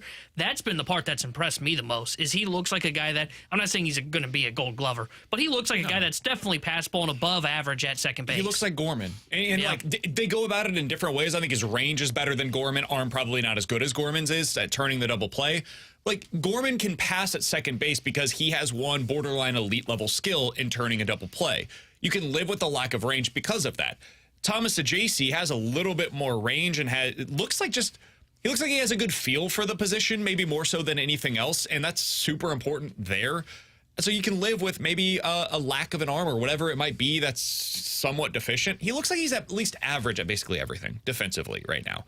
It's a good enough player to play there on a regular basis. If you have Thomas Saggese and Brendan Donovan and you can like move them around the diamond a little bit, that adds some flexibility for a manager that you have in Ollie Marmol. If he's back next year, that suddenly allows him to play the way that he wants to. You can play the matchups now. Hey, Brendan Donovan, we've got a pinch hit situation for one of our right-handed bats that's in the outfield. You're going to go out there afterwards. Hey, Thomas Saggese, we're going up against a righty starter today. So you started off on the bench, but now they've got a lefty reliever coming in. You're going to come hit right now for Alec Burleson right now. And then we're going to move some things around. Like, it adds a lot of flexibility to the roster if Saggese becomes the player that they were hoping he would be whenever they traded for him last year at the deadline. But I just can't help but get even more frustrated. And this is unfair, I suppose. Like, I don't want to be mad every time that something good happens for the Cardinals. But when you have a guy like this that was clearly available for you, and they said all year, like, oh, no spots in the 40 man. What are we supposed to do? Well, you had Brandon Crawford here. You could have DFA'd him at any time. Jose Fermin has, like, you are now suddenly starting Thomas Saggese every day. And Jose Fermin is still technically on your roster, available for you. Wait, I'm not going to lie. Until you said that, I forgot about him. Yeah. You clearly view Thomas Saggese as the better player. So why was Fermin getting opportunities over him? And their answer would probably be, well, there weren't everyday opportunities for Thomas Saggese at that point. There's probably not going to be everyday opportunities for him next year either. And maybe never at any point in his career is he going to be an everyday player for you. It drives me bonkers that every prospect, no matter the pedigree for the Cardinals, has to play every day. Otherwise, put him in AAA because they can't be here. Well, Luken Baker's not going to be an everyday guy, and that's okay. Use him off the bench. Use him as a pinch hit situation against the lefty reliever, or start him and then pull him once you get to a right-handed pitcher later in the game. Same thing could be true for Thomas Saggese. Hey, you need a day off, Mason Wynn? Saggese's going to spell you. You need a day off, Brendan Donovan? Saggese's going to get the day today at second base. You need a day off, Arenado? Well, we're going to put Saggese there. He can start 2 to 3 days a week, be a pinch hitter in the other games, and add a little flexibility off of the bench in any of those games that he doesn't start. It's a flexible and useful piece that the Cardinals have not valued enough this season, and I think it's come back to bite them. And right now, they might be in the playoff race if they hadn't. Well, and that's why when you said you get frustrated, and you don't want to get frustrated when good things happen, you get frustrated because the front office doesn't see this as a good thing happening and say, well, let's do better with this next time. Because there have been times in the past where at the end of the season, a young guy gets a call up, and you're like, oh, damn, should have got this guy up here a lot sooner, where we talked about it. Luken Baker probably could have made you a couple of more wins. Ivan Herrera's bat could have brought you a couple of more wins. Now you're seeing Thomas Saggese may have been able to bring you a couple of more wins, but you waited too long because you wanted to actually be out of it before you gave them a look. You put them in a position. And I will say that if Thomas Saggese, if you start to get more comfortable with it, I do think the Cardinals are going to have to be aggressive this offseason and say, okay, but who's the odd man out? And I think it might have to be Nolan Gorman, because we all agree Brendan Donovan is a very useful piece. And if Thomas Saggese's got some power, but you have that utility and he's a righty, I think you might have to consider Nolan Gorman being the trade chip that gets you what you are desperate for this offseason. Somebody on the text line from the 618 said, guys, maybe they didn't want to yo-yo Saggese. Haven't you called them out for Walker? They didn't want to do that here. My retort to that would be, you didn't have to yo-yo him. I think one thing that the Cardinals can do a better job of is to explain the role to the player, make it very clear what that role is going to be, and utilize him accordingly. I think they've done a pretty good job with that thus far with Luken Baker. They said when he came up, hey, he's a guy that's going to be utilized against left-handed pitching almost exclusively. And so when there's a big spot that comes up and it's a potential pinch hit situation, he's the guy that comes in for that spot. Just do the same thing for Thomas Saggese. Hey, right now, you're starting every day for us. If Nolan Gorman was the player that the Cardinals expected him to be, that probably wouldn't be the case right now. He'd be coming off of the bench for them on most days, and that's fine. There's nothing wrong with that. Just explain the role to the player. Ollie's willing to do this. He doesn't have a problem with it, and then use them accordingly. So I don't think they had to yo-yo him. You could have just brought him up and had him in the role that you want him to be in long-term and utilized him. Well, and to that point, that's also the role of the bench coach helping explain it. And the perfect guy to explain that role, Daniel Descalso, who played in that role, played as kind of that utility guy that would move around the infield. Wasn't necessarily, I don't think Descalso was ever viewed as a guy that was going to be a starter on a big league team. He was always a guy that would come off the bench, pinch hit, play around the infield when I think TLR was his manager, TLR, Matheny, when they needed him. That's the perfect guy to explain that role and to help those young guys adjust to that role who've been playing every single day. I mean, you couldn't have a better bench coach for that particular spot. Somebody else on the text line said, okay, dumb bleep, how many bench spots are there? You can't have a bench that includes Fermin, Saggese, Herrera, Pages, Baker, so many more. There's only so many available spots on the bench. Well, I could clear off one of those spots on the bench for you right now. Then DFA Fermin. That was always my point, is you can make this work if you want to. The the Cardinals didn't want to. That was always what it came down to, is they didn't believe. The other thing is, like, and this comes back to the talent evaluation thing that we've talked about a million different times, they clearly didn't see Luken Baker as a big league hitter. They didn't see Thomas Saggese as being ready to help them at the big league level until finally they were forced to do so because they had no other options, because Gorman had failed for so long that they had to send him down. And they didn't want to use Jose Fermin in a borderline everyday capacity. And then they send down Victor Scott because he's not getting everyday reps. And so now Brendan Donovan is going to be utilized more in the outfield. When you have all of those different things that are taking place simultaneously, yeah, we've got to call up somebody to help us in the infield. And so Saggese finally became the guy that they were able to bring up. It just, like, they were going to have to bring him up on the 40-man roster anyways this offseason because he's Rule 5 eligible going into the offseason. I just think they waited way too long, and it ended up costing them. And it's frustrating when you see a guy that has this much success this early. It's not like he's lighting the world on fire offensively, but he clearly could have helped him, should have helped him, and they took too long to get to him. With Alex Ferrario and Tanner Hendrickson, I'm Brandon Kiley. Coming up in 15 minutes, Alex has an interesting theory on what Zach Bolduc's role could be for the Blues this season and why it could be difficult for him to win that competition coming out of training camp. We'll get into that at 12:30. Coming up next, our weekend look ahead. What is the matchup you're most looking forward to this weekend? Who is the team with the most on the line this weekend? And the upset pick of the week. We'll get to all of that next here on 101 ESPN.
All right, let's dive into some NFL weekend look ahead. We do this each week on BK and Ferrario. Alex, we'll look at the matchup of the week, the upset of the week, the game you're having the toughest time picking, and a game that has the team that you think has the most on the line this weekend, whether it's upside or downside, depending on your perspective. We'll get into all of that as we go along here. Alex, your matchup of the week. If you could watch one game this weekend, what would it be?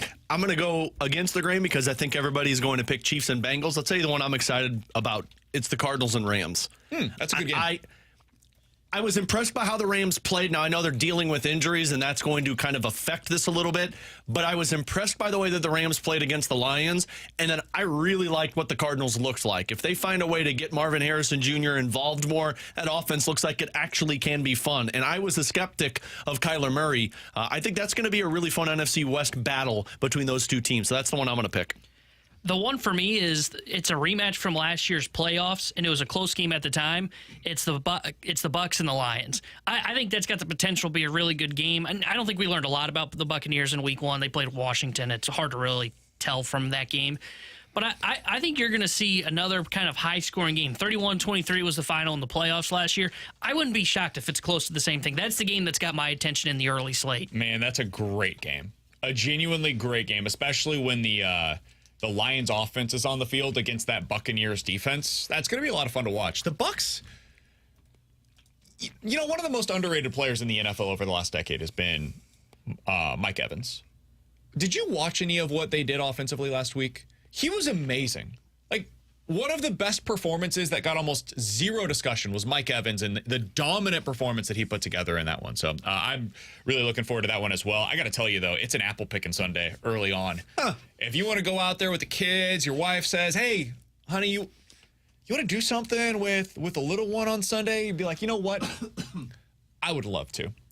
As long as we're home by about 3 o'clock, I would love to go out there and do some apple picking. Build up that banked points, right? Oh, yeah, you got later on in the season. Points, you're good to go. T-Bone, that's always important to have in your relationships of the future. Because the noon slate kind of stinks outside of that game that you just mentioned. Good thing I'm busy. It's really the only game that is particularly compelling. Rams-Cardinals is a lot of fun. That's at 3 o'clock. Chiefs-Bengals is the other. Dude, this game's awesome. I love it. I love the matchup so much. And the reason why is because the teams genuinely hate each other. Like, really dislike one another.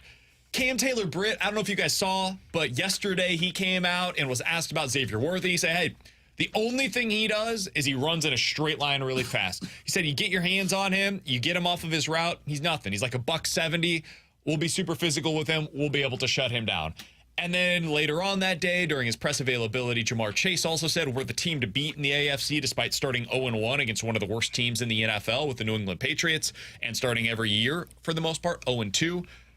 I love this matchup, dude. Yeah. It's the rare sports rivalry that is, like, not traditionally a rivalry that exists right now. They do a good job in terms of PR, making it look like they hate each other so that fans get excited. I think they do hate each other. I think it's real. Like, sometimes it can be manufactured. I think these teams genuinely dislike each other, and it makes it really compelling I think television. It's pretty stupid of Cincinnati. Like, really going to call out Andy Reid, who, like, makes the best out of playmakers? Why the hell would you poke the bear? They literally said Xavier Worthy is only good when he runs in a straight line. Right. I'm expecting some type of cross route that is just going to screw the Cincinnati Bengals this weekend. All right, next thing up here, we've got the upset pick of the week. Alex, normally I put a stipulation on this. This has is tough. to be more than a three-point line. There's not much. There's not a whole lot out there. So if you've got something that's a little bit less than 3, we can accept that this week in particular. Most of the lines are really short.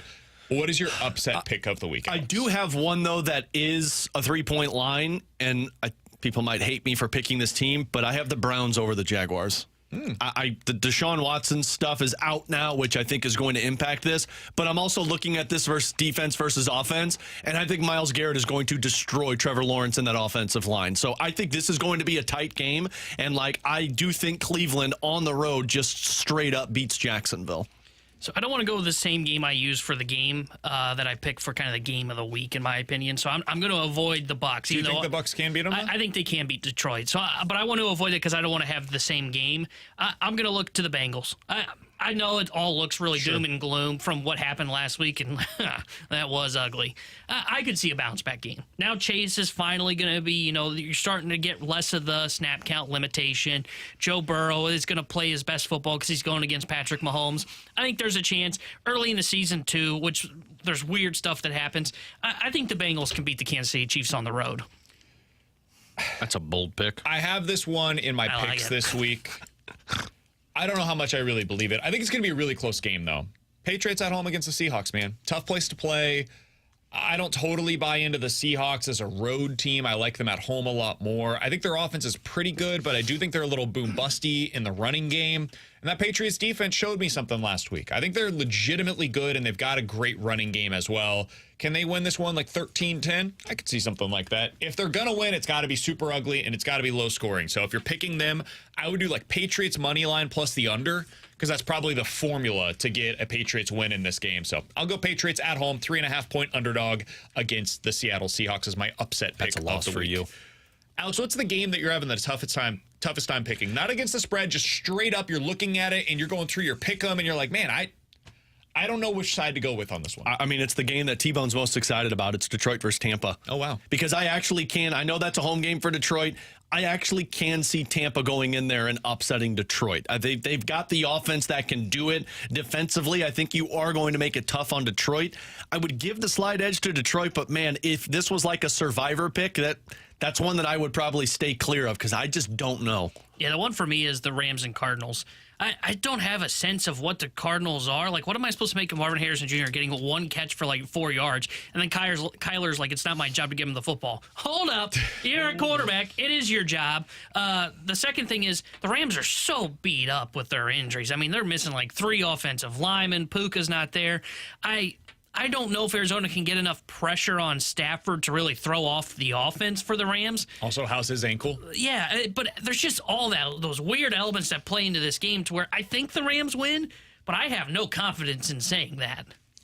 That was one of mine that I have. I mentioned another a little bit earlier today. I've gone back and forth on Washington, New York, like 12 different times. I'm going to continue doing so. Like, I'm in that Fast Lane Pick'em Challenge this year. And I think I'm going to, over the course of the weekend, change my pick on that 10 different times. The other one that I would go to as like I don't know what to do here is the game that Alex mentioned for his upset pick with the Browns-Jaguars. I have no idea who's going to win that game. I do not trust Deshaun Watson at all. And I think that the Jaguars have a really good defense this year, like a genuinely good defense. Their DC was the Falcons defensive coordinator last season. I think I got more out of that unit than they had talent-wise.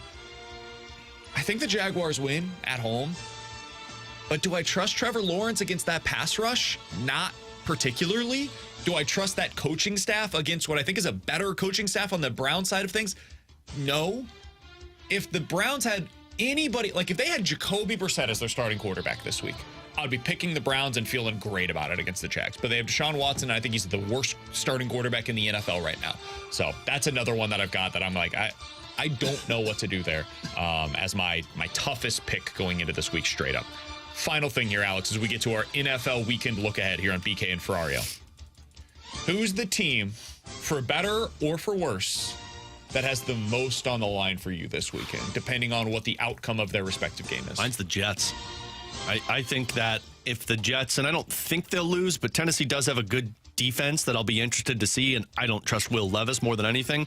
But, man, if that's not a game where the Jets look dominant, if they still scuffle offensively and Titans keep it close, I think a lot of people are going to start questioning what the New York Jets are, if they even are a Super Bowl contender. And I wonder if the hot seat conversation starts to pick up about the Robert Saleh with the Jets team. So they're the one for me. I thought about the Jets, but the one for me, and it's because of what they have in the next 2 weeks following this game, the Ravens for me. I mean, they're going against the Raiders, and they stink. But if they lose this game, it's going to be because Max Crosby causes all kinds of pressure on Lamar Jackson. And if they lose, this is their next 2 games, at the Cowboys versus the Bills. They could reasonably be 0-4 to start the season, and it is tough to see a path to the playoff if you start 0-4. So I would say it's the Ravens that have the most to lose because they need at least one win in these first 4 weeks. Man, I think there's a few teams that have a lot on the line this week. Your team, T-Bone, the Rams. Start 0-2. You got the 49ers next week, similar to your argument that you just made about the Ravens. You want to start 0-3 in the NFC West? I certainly would not. It's not an easy thing to come back from. Look at the Jaguars, team that we've been talking about. You want to start 0-2 with a loss against the Browns and the Dolphins? And then you've got the Bills on the road, the Texans on the road, Colts at home, Bears at home, potentially the Packers with Jordan Love back. That ain't easy. But the Vikings on the opposite side of things. You get a win this week if you're the Vikings against the 49ers, suddenly we have to take them seriously as okay, maybe they're the team that ends up in that spot that we thought was going to be held by the Bears, who are another team with a lot on the line this week. Dude, if the Bears come out this week and look fraudulent against a team that we think is a legit contender in the Texans, okay, so last week it looked awful, but you find a way to come away with a victory because you went up against Will Levis and he handed you 7 points. You get another touchdown on special teams. If that offense doesn't look better against the Texans this week, we're going to have a lot of questions on Monday. The overreaction Monday thing will be about the Chicago Bears once again this week, where it's like, oh, okay, yeah. Caleb Williams, maybe you still believe in him long term, and I still will, even if he looks terrible this weekend. But if they can't get things going, we'll be like, okay, that's the team that it's going to take at least a year to get things on track offensively. That's my overreaction Monday team that I think we're going to have. I think a potential overreaction for me Monday, because I said I think that the Bucs have a chance to beat the Lions. And we'll see on Saints-Cowboys. If the Saints play well this weekend and they beat the Cowboys, all of a sudden we're looking at the NFC South a little bit differently. Now, we have to wait for Monday because Atlanta's got Philly. But it wouldn't shock anybody if Atlanta started 0-2, right? And they were the clear-cut pick for everybody to win that division. The Saints and Bucs look good this week, and that might be a little bit of a shift. That might be where you see some of the overreaction. Maybe not Monday, since I guess they play on Monday night, but Tuesday I could see where you definitely start to see that start to happen. If you had to pick which of these teams is most likely to start the season 0-2, the Jets, they've got the Titans this week, the Ravens, who are taking on the Raiders, or the Rams, who are taking on the Cardinals. Which of those three is most likely to start 0-2? Because I feel like there's going to be at least one of them that does. Jets, Ravens, or Rams. I don't think it'll be the Ravens. I think the Ravens will be fine. I think it comes down to either the Jets or the Rams. So I think coming into the season, most people had all three of those teams in the playoffs. Because I don't trust Will Levis still, I'll say the Rams start 0-2 because at least they got a quarterback. I think Tennessee's defense can actually make it tough for the New York Jets. Still think they come out on top because it's Will Levis. I think it's the Rams as well. Because I think that the Cardinals could put up 30 in this game, and suddenly you're looking at it like, even if the Rams put up 27 and have a good day offensively, Cardinals just found a way. Because Cardinals looked pretty good offensively last week against the Bills, who looked awesome. And didn't even get their best asset involved offensively in Harrison Jr. So I don't think it's the Jets, because I think their defense is going to be fine, and I don't trust Will Levis. I actually think Stafford can help the Rams survive this week. I don't think the Cardinals can stop them. Now, we'll see about their defense, but I thought the Rams' defense was impressive last week. I think for me, it's the Ravens. I've seen Max Crosby almost wreck Patrick Mahomes and the Kansas City Chiefs. So if they've got a bad O-line, which they do in Baltimore, I could see where Baltimore loses this football game. Now, I would never put money on that, but I would say to me it's more likely Baltimore. The other thing with them, their offensive line looks bad last week against the Chiefs, and the Chiefs have an average pass rush. Yeah. Raiders have a good one. Yeah. They have a lot of stuff that's wrong on that team, but their pass rush is really good. If they're able to hold the Ravens offense down and just buy their offense a little bit of time, could be an interesting game between the Raiders and the Ravens. All right, those are our weekend look-aheads for the NFL slate coming up on Sunday with Alex Ferrario and Tanner Hendrickson. I'm Brandon Kiley. Coming up in about 15 minutes, we'll dive into the junk drawer. But next, Zach Bolduc, one of the most intriguing players this year at Blues training camp. He also has one of the most difficult competitions to win coming out of camp. We'll discuss what his odds are and who he's going to need to beat out to make the roster on opening night next year on 101 ESPN.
Alongside Alex Ferrario, I'm Brandon Kiley. Alex, I have put together a parlay that I believe you would be proud of over on the Circa Sports app in the state of Illinois. If you haven't downloaded it yet, it's time to do so. What are you waiting for? You're going to get the best odds over there, and I've got some right here. Cowboys, -6 points going up against the New Orleans Saints. Love that one. -110. That's the splits that you can expect over on the Circa Sports app. I also have the Titans versus the Jets, under 41 points.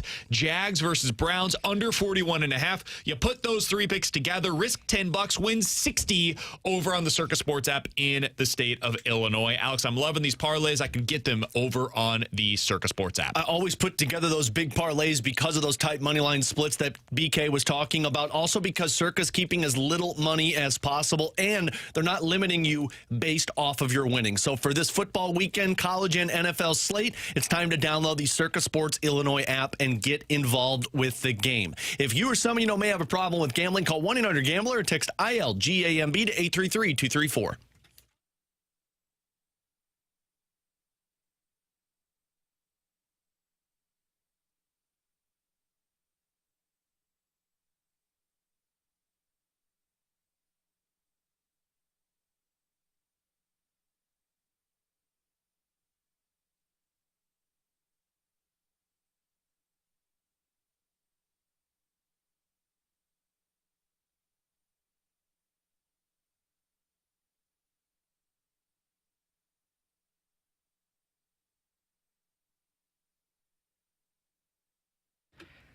Terry Hendricks here at the Sports Center update driven by Johnny Londoff Chevrolet and Johnny Londoff Autoplex. The Cardinals beat the Reds 6-1 yesterday as they take 2 of 3 from Cincinnati. They head to Toronto where they'll start a 3-game set tonight. 6:07 will be first pitch. Eric Fetty will be on the mound for St. Louis. And tonight here on 101 ESPN, you can hear the St. Louis Blues Prospect Showcase as the Blues will take on the Chicago Blackhawks, and we'll have Puck Drop with Chris Kerber at 7 o'clock. The Sports Center update is driven by Johnny Londoff Chevrolet and Johnny Londoff Autoplex. See them at londoff.com. Chevy, together we drive. Are you kidding me?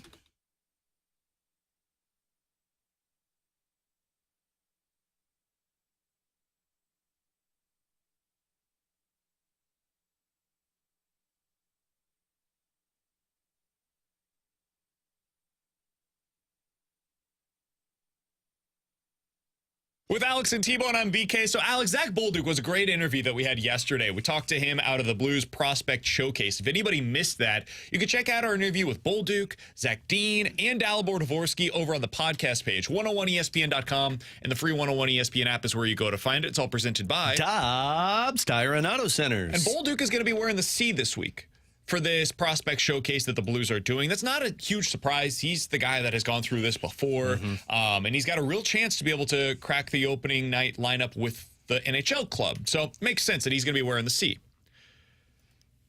Let's start breaking down a little bit what it's going to take for him, though, to make the opening night roster, Alex, because it's not a particularly easy thing for him to do. Doug Armstrong was on with the Cam and Strick podcast. I think this was a couple of weeks ago now. And he was talking about Bolduc and what's ahead of him. And he said something to the effect of, listen, he's a top 6 forward. And if he's not going to be in our top 6, he's not going to make the line, or he's not going to make the NHL club. Kind of similar to what the Cardinals have done with some of their young guys, where Mo's philosophy is, very specifically, either they play every day or they're in AAA. That's it. There's no in between. It's a very cut and dried rule. So for him to make the opening night roster, he's got to beat out at least one of Jake Neighbors, Jordan Kyrou, Braden Shin, Pavel Buchnevich, Brandon Saad, Dylan Holloway as well you can throw into that mix. Alex, how difficult of a task is that going to be for Bolduc to accomplish at this point in his career? So it's going to be tough. So, I think it's important to break this down a little bit because I believe that the Blues are going to be carrying 8 defensemen with them this season. 8 defensemen, 2 goaltenders. That means you've got 13 forward spots that you can use. And that extra forward is probably the spot that would be taken up by Zach Bolduc. But it's important to understand it's not that he's taking up an extra forward and he'll be up in the press box, because if he's not playing, he's not on this team. But that extra forward, that's the spot that I think the Blues do have flexibility with, because yes, they have one-way contracts, but I could see them, if Bolduc outplays certain players, just sending Kasperi Kapanen through waivers to go to the minors, or sending Nathan Walker through waivers to go to minors. That's not that big of a deal to them, but the important part is who he's beating out. I think Neighbors, I think Buch, I think Jordan Kyrou, those guys are locked in as your top 6 wingers for this Blues team. And then you've got the who plays center spot. I think there's 3 guys Bolduc has to outplay throughout training camp and preseason to earn a spot on this NHL roster. And it's Dylan Holloway, Brandon Saad, and Alexander Texier. Because what happens, it's kind of that pedestal situation, because if Bolduc outperforms a couple of those guys, well, now you shift guys down a little bit, and Brandon Saad becomes a third-line center, or Texier becomes a fourth-line center, and then you've got a Fox or a Sundqvist who's the extra forward for you. But if he can't outperform those 3 players, then he's not playing in your top 9. And if he's not playing in your top 9, he's going to the minor leagues. So for him, I think he's got the toughest competition in camp, because Dvorsky, he's going up against Pavel Buchnevich and Braden Shen. I'd say he's already behind the 8 ball, because they're probably not going to give you the spot. You're going to be in the AHL unless you really are the best player on the ice throughout preseason and training camp. And Dean's going up against 2 veterans that have contracts, so he's probably in the minors. It really comes down to Bolduc. Can you outplay the guy that they brought in via offer sheet, the guy that they brought in via trade and Texier, and then the guy who's consistently a 25-goal scorer? That's his competition. It's not going to be easy, and it also is, in some ways, like a Bolduc versus Dvorsky kind of a conversation, because, like, let's say Dvorsky goes in and he's just amazing, right? And he proves them, hey, this is exactly what we wanted him to be, and he's arrived. He's ready to go already at the NHL level. And he beats out Shin and Booch for that second-line center position. All right, cool. We've put him into that second-line center role. Well, now that bumps Brandon Saad down. So you're not actually competing against Saad. Now you're competing against Neighbors, Kyrou, Shin, and Booch, because those are your other top 6 wingers, potentially. I don't know that there's any scenario in which Bolduc can beat any of those 4 guys out for a spot. I'm with you. And then it's like you're looking at Saad and Holloway. They're not taking them off of the roster. Those are your third-line wingers. Boom. There's no way for Bolduc, essentially, to make this roster if Dvorsky does. So it almost is a first. It's like an if-then, right? If Dvorsky does not beat out those guys for the second-line center position, then Bolduc has a chance, and he's got to beat out those players that you were talking about. But it really starts with Dvorsky, because that center position is more open. And like in a best-case scenario, I think they would like Dvorsky to win it. But I agree with you as well that he's starting behind the 8 ball, and it starts with him having to prove I'm better than these guys, because he's going to be listed lower on the depth chart. Dvorsky's interesting, because I think if the Blues could have their way, Dvorsky has a really good training camp, and they can slow play it with Sundqvist. Because, yes, he's healthy. Yes, he could be back, it sounds like. But would you prefer to just make him wait a month and say, like, hey, take your time, so when you're back full 100%. Because if he doesn't, well, now you could push Foxa down to a 4th line. Now you can move Shen down to a 3rd line, and Dvorsky could make this team. I think they could get Dvorsky on this roster, and the path for that is a lot easier, but he has to outperform these other centermen. Because if Booch goes out there, and my guess is they're going to use him as a centerman for a large chunk of training camp, if Booch goes out there as a center, it's going to be really difficult for Dvorsky.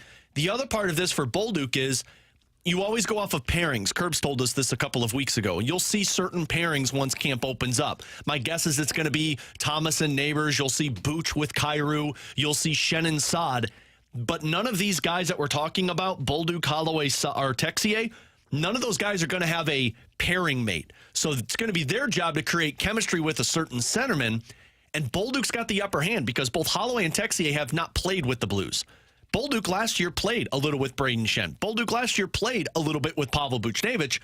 If you can build chemistry faster than those guys, then again, that pushes everybody down a peg. Does Texier start out as a 4th-line forward? Does that make Holloway and Saad your 3rd-line forwards, because Bolduc's got a lot more chemistry with Booch, and you could use a Bolduc, Booch, and Shen as a 2nd line? You know what else is interesting that goes into this is I wonder if they start Holloway and Texier at center.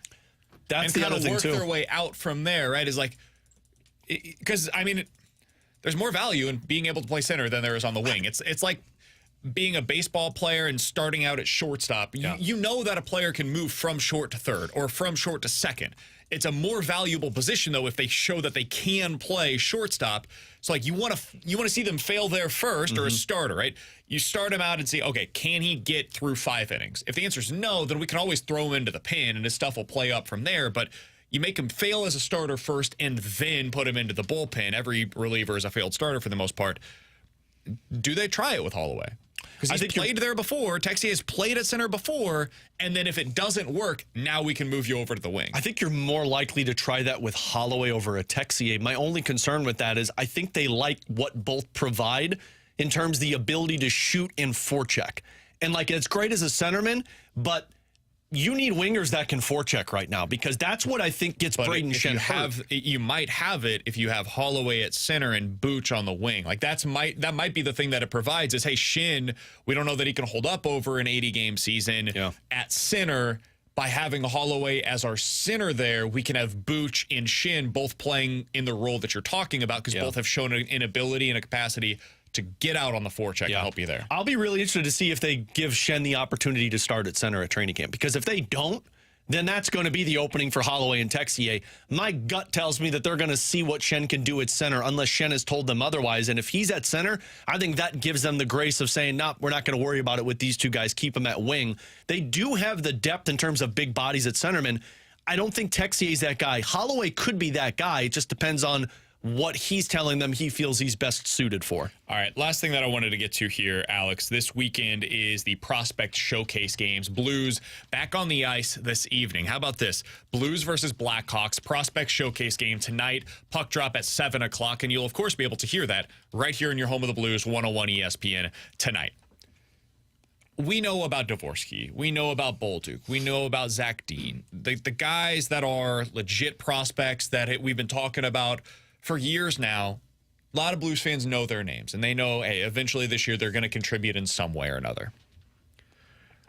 A guy that we didn't know a lot about last year was Matt Kessel. Mm-hmm. And he opened some eyes in training camp and then, boom, ends up becoming a top 4 defenseman for the team midway through the year. Who is somebody this year, Alex, that could impress over the weekend, and then you get into training camp and suddenly they open your eyes even more, and even if they don't make the opening night roster, at some point this year, you're like, you know what?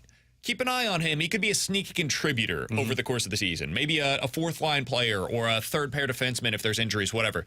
Do you have a player that comes to mind for you that could emerge in a Matt Kessel type of a role? Oh, I got 5 of them. T-Bone hit my open. Holy crap. No, I'm just kidding. I just want to see if T-Bone panicked on that one. No, I do have 2 of them, though. One, Curbs has brought up a couple of times in this Alex Santeri-Kaskamaki.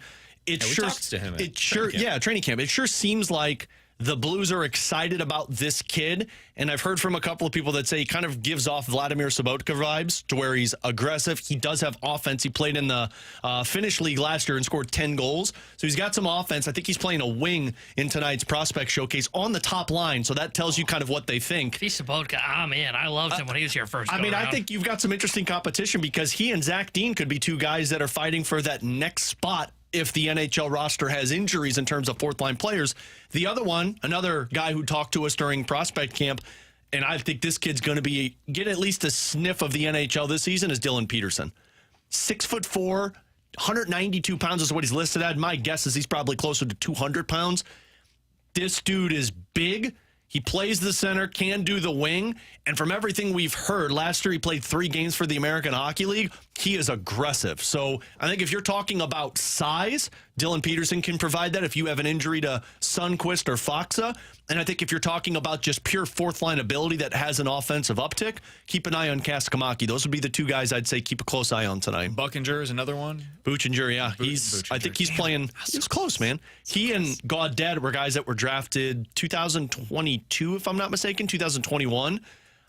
Those are going to be guys that start in Springfield this year. One's a lefty, one's a righty. So he's your top power play quarterback going into tonight's game. So keep an eye on him. The thing about defense is it is going to be such a tough task for anybody in the AHL to get a sniff because you've got P.O. Joseph on top of Scott Perunovich, and then you've got Tyler Tucker, who I think is going to be starting in the minor leagues. He's Alex Ferrario. That's Tanner Hendrickson. I'm Brandon Kiley. One more time, the Blues back again on the ice tonight against the Blackhawks. That's your Prospect Showcase game. You'll hear it right here on your home of the Blues, 101 ESPN. Coming up at the end of the show today, we'll give you a chance to score a pair of tickets to Blues and Brews. That's coming up next Friday, September the 20th at the Anheuser-Busch Brewery. Get fired up for the Blues season at the outdoor street party.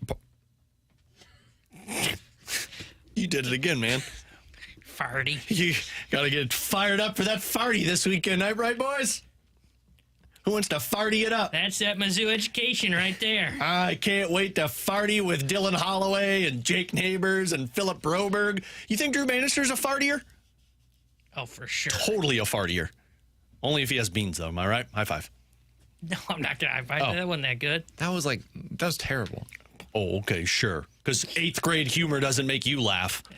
And coming from the guy that said farty. I think the St. Louis in me came out there. Farty far. Farty, far, and farty. 65 farty. I apologize. So take 2. Plus appearances by Braden Shin, Jake Neighbors, Dylan Holloway, Philip Broberg, Drew Bannister, and Blues alumni will give you a chance to win those tickets coming up in the 1 o'clock hour. But you can check them out over at 101ESPN.com for more information. Can't wait for the farty.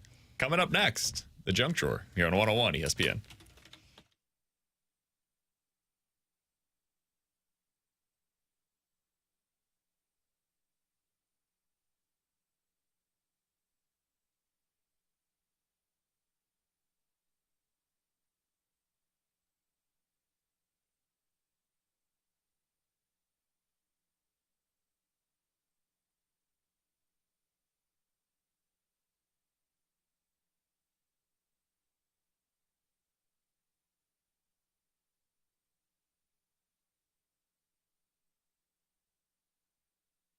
Renovai loans are a new type of home equity loan only for homeowners doing renovations. We can get up to $500,000 and keep our existing low mortgage rate locked.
Alongside Alex Ferrario and Tanner Hendrickson, I'm Brandon Kiley. Time to farty here on BK and Ferrario. All right, Alex, let's talk about ice cream, if you don't mind. Because that's always what I have at my kids' farties. I want to make this very clear. Not getting political. It's just a jumping off point for a conversation. All right. Why do we always do this? Why do you Every always show. put me in these tough Every spots show. behind the board? You start a segment with, I want to be honest, I don't want to get political here. Come on, man. Our So text Bennett- would be in a happier place if you'd quit bringing up T-Bone politics. and I are uncomfortable. Ben & Jerry's is putting together a new ice cream. It's for Kamala Harris. I know, you can love it or hate it. I don't really care. It's a coconut jubilee. Alex, if you were to have... Why is that for Kamala? I don't know, man. If you were to have a ice cream that's inspired by you, or you got to custom make your own ice cream, what would you want to be associated with? Like, what is the Alex Ferrario ice cream? That's a really good question. Thanks, man. I tried. You didn't have to be like, I don't want to get political with this. You could have just started off by like, hey, man, if you wanted an ice cream named after you, what would it be? Well, I mean, it's just it's a Kamala Harris inspired ice cream. There he is again. Back to it. Back to the farty. Come on, man. Point. He's made me so upset today. It's not even funny. Well, yeah. We'll give you a peek behind the curtain on the rewind of what BK did to us today. What'd I do? Don't worry, You tune into the rewind. You'll find out. Tune into the rewind, and T-Bone and I will express our feelings about that. We'll be giving away a pair of tickets to next Friday night's Blues and Brews. You'll be able to come to that farty if you do that. Exactly. My Some people go-to would drive farty far to be able to get. No, I take 60 far farty to get there. Do you call it 64 or 40? I call it 64. I don't think I've ever called it 40 in my life. My wife's family all calls it 40, and I'm like, what are you talking about? I'd be lost if someone said that to me. Born and raised in St. Louis. I have never once called it Highway 40 or farty. Like, never. It's always 64. Do you actually call it farty far, or do you call it 44? 44. Okay. I don't mispronounce that word. Like, my mom mispronounces the word toilet, and she mispronounces the word Tupperware, but I've never heard anybody in my family mispronounce farty far. Anyway, back to ice cream. Yeah. My go-to is always Oreo or cookies and cream. Like, that's my go-to. But you know what I've been doing a lot lately? Katie's in like that fall mode, like T-Bone is when he got pumpkin spice latte a month ago. Kara's been making a new pumpkin spice dessert each of the last 3 nights. Katie's making a ton of apple pie and like apple crisp. Oh. And so I've been getting like the apple crisp that she makes or the apple pie and putting like Oreo ice cream on top of it. So that would probably be mine. Oreo and apple pie ice cream. If you had to choose one, apple or pumpkin spice flavored stuff? Oh, apple any day of the week. I'm pumpkin spice, man. I'm pumpkin spice. I don't like pumpkin spice things. I just like pumpkins.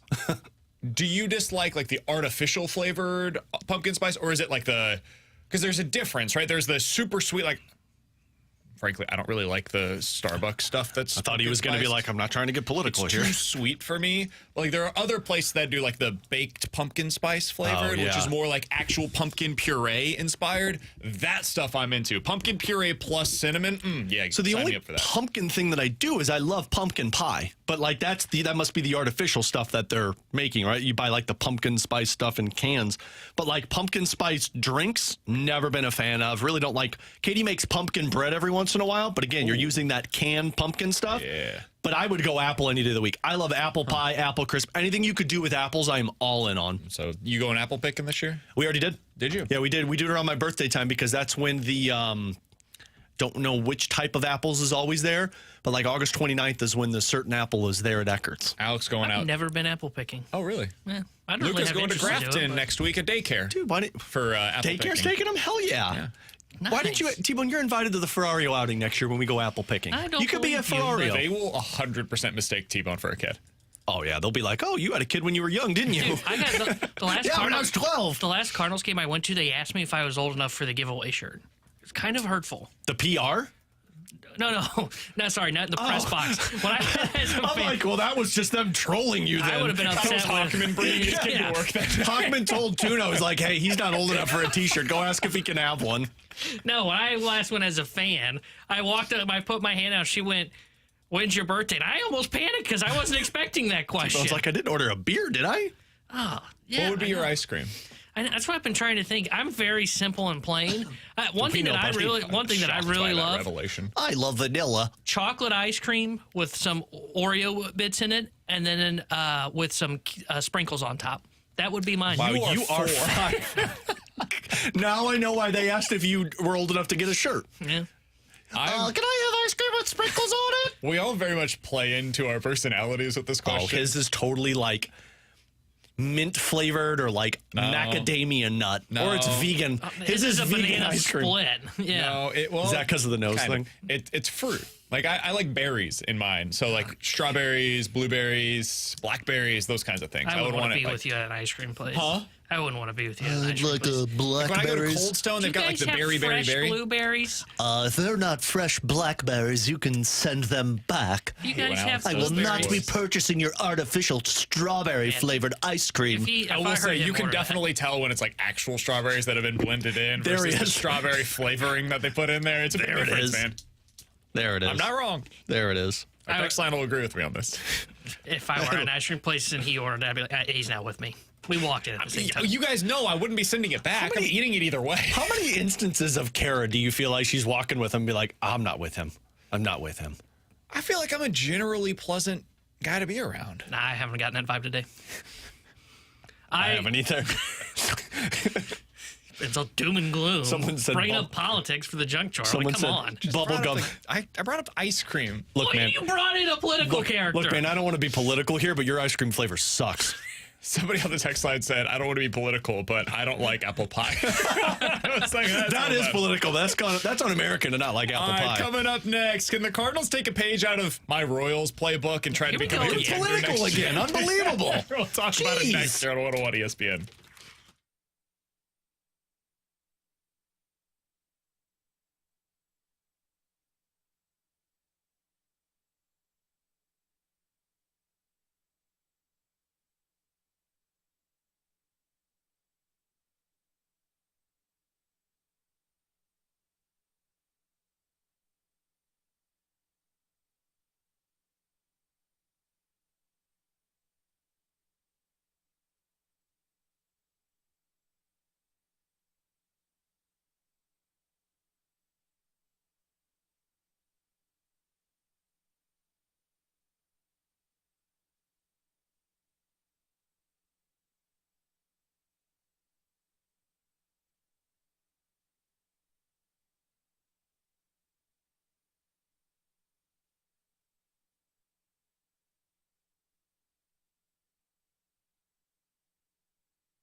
Alongside Alex Ferrario and Tanner Hendrickson, I'm Brandon Kiley. So we were listening to Greg Amsinger on the morning show earlier this week. And man, I love Amsinger because he's instant offense. The guy immediately comes on and just says stuff that you're like, man, I don't know that I agree with any of that. Yeah, like it's the Cardinals fans' fault that this team's not in the playoffs. Yeah, he did say I don't want to get political, but I don't think that's exactly what he said, but it was something along the lines of, yeah, Cardinals fans, you need to be going to support your team. And you did it in 2011, and look what happened. Like, get the hell out of here. Fan shaming not high up on my list of like things that I necessarily want to do in this specific market, or any market really, but neither here nor there. He did say something earlier this week that I found to be super interesting, Alex, and it's not just because he compared the Cardinals to my Royals, but he compared the Cardinals to the team that was able to figure things out offensively and with their pitching staff this year, and that's Kansas City Royals. You look at what they did. And they went into the offseason. They're like, all right, so we've got Salvi, we've got Bobby Witt Jr., we've got Vinny Pasquantino. Those are three guys that we believe that we can build around. On the pitching side of things, we basically have Cole Reagans and nothing else. Like, nothing else that we believe in. Sounds kind of Cardinals-y, man. Cardinals go into this offseason, and you've got a few different pieces offensively that you can build around. Now, they do not have a Bobby Witt Jr. Bobby Witt Jr. is a superstar that's competing for an MVP this year in the American League. Or Salvador Perez. I think you could have somebody offensively that, like, if this... 100 RBIs? Maybe not, but, like, Salvador Perez is an 815 OPS right now. I mean, maybe Wilson Contreras if he's healthy. Exactly. The hard part is saying if he's healthy. Could Wilson Contreras be next year offensively what Salvador Perez is this year? Absolutely. I think Pasquantino is pretty easy. I mean, you could pick your poison with a lot of guys. Donovan, Walker, Burley. Like, you've got guys that can be that as well.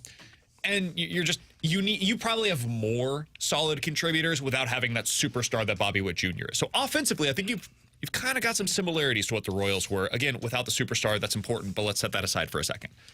The pitching staff is where you're lacking. The Royals went into the offseason, they signed Seth Lugo. It's a super underrated move, and it worked out as well as anybody could have possibly anticipated. He's been a massive innings eater for them this season. 2.95 ERA, 193 innings pitched. He's been amazing.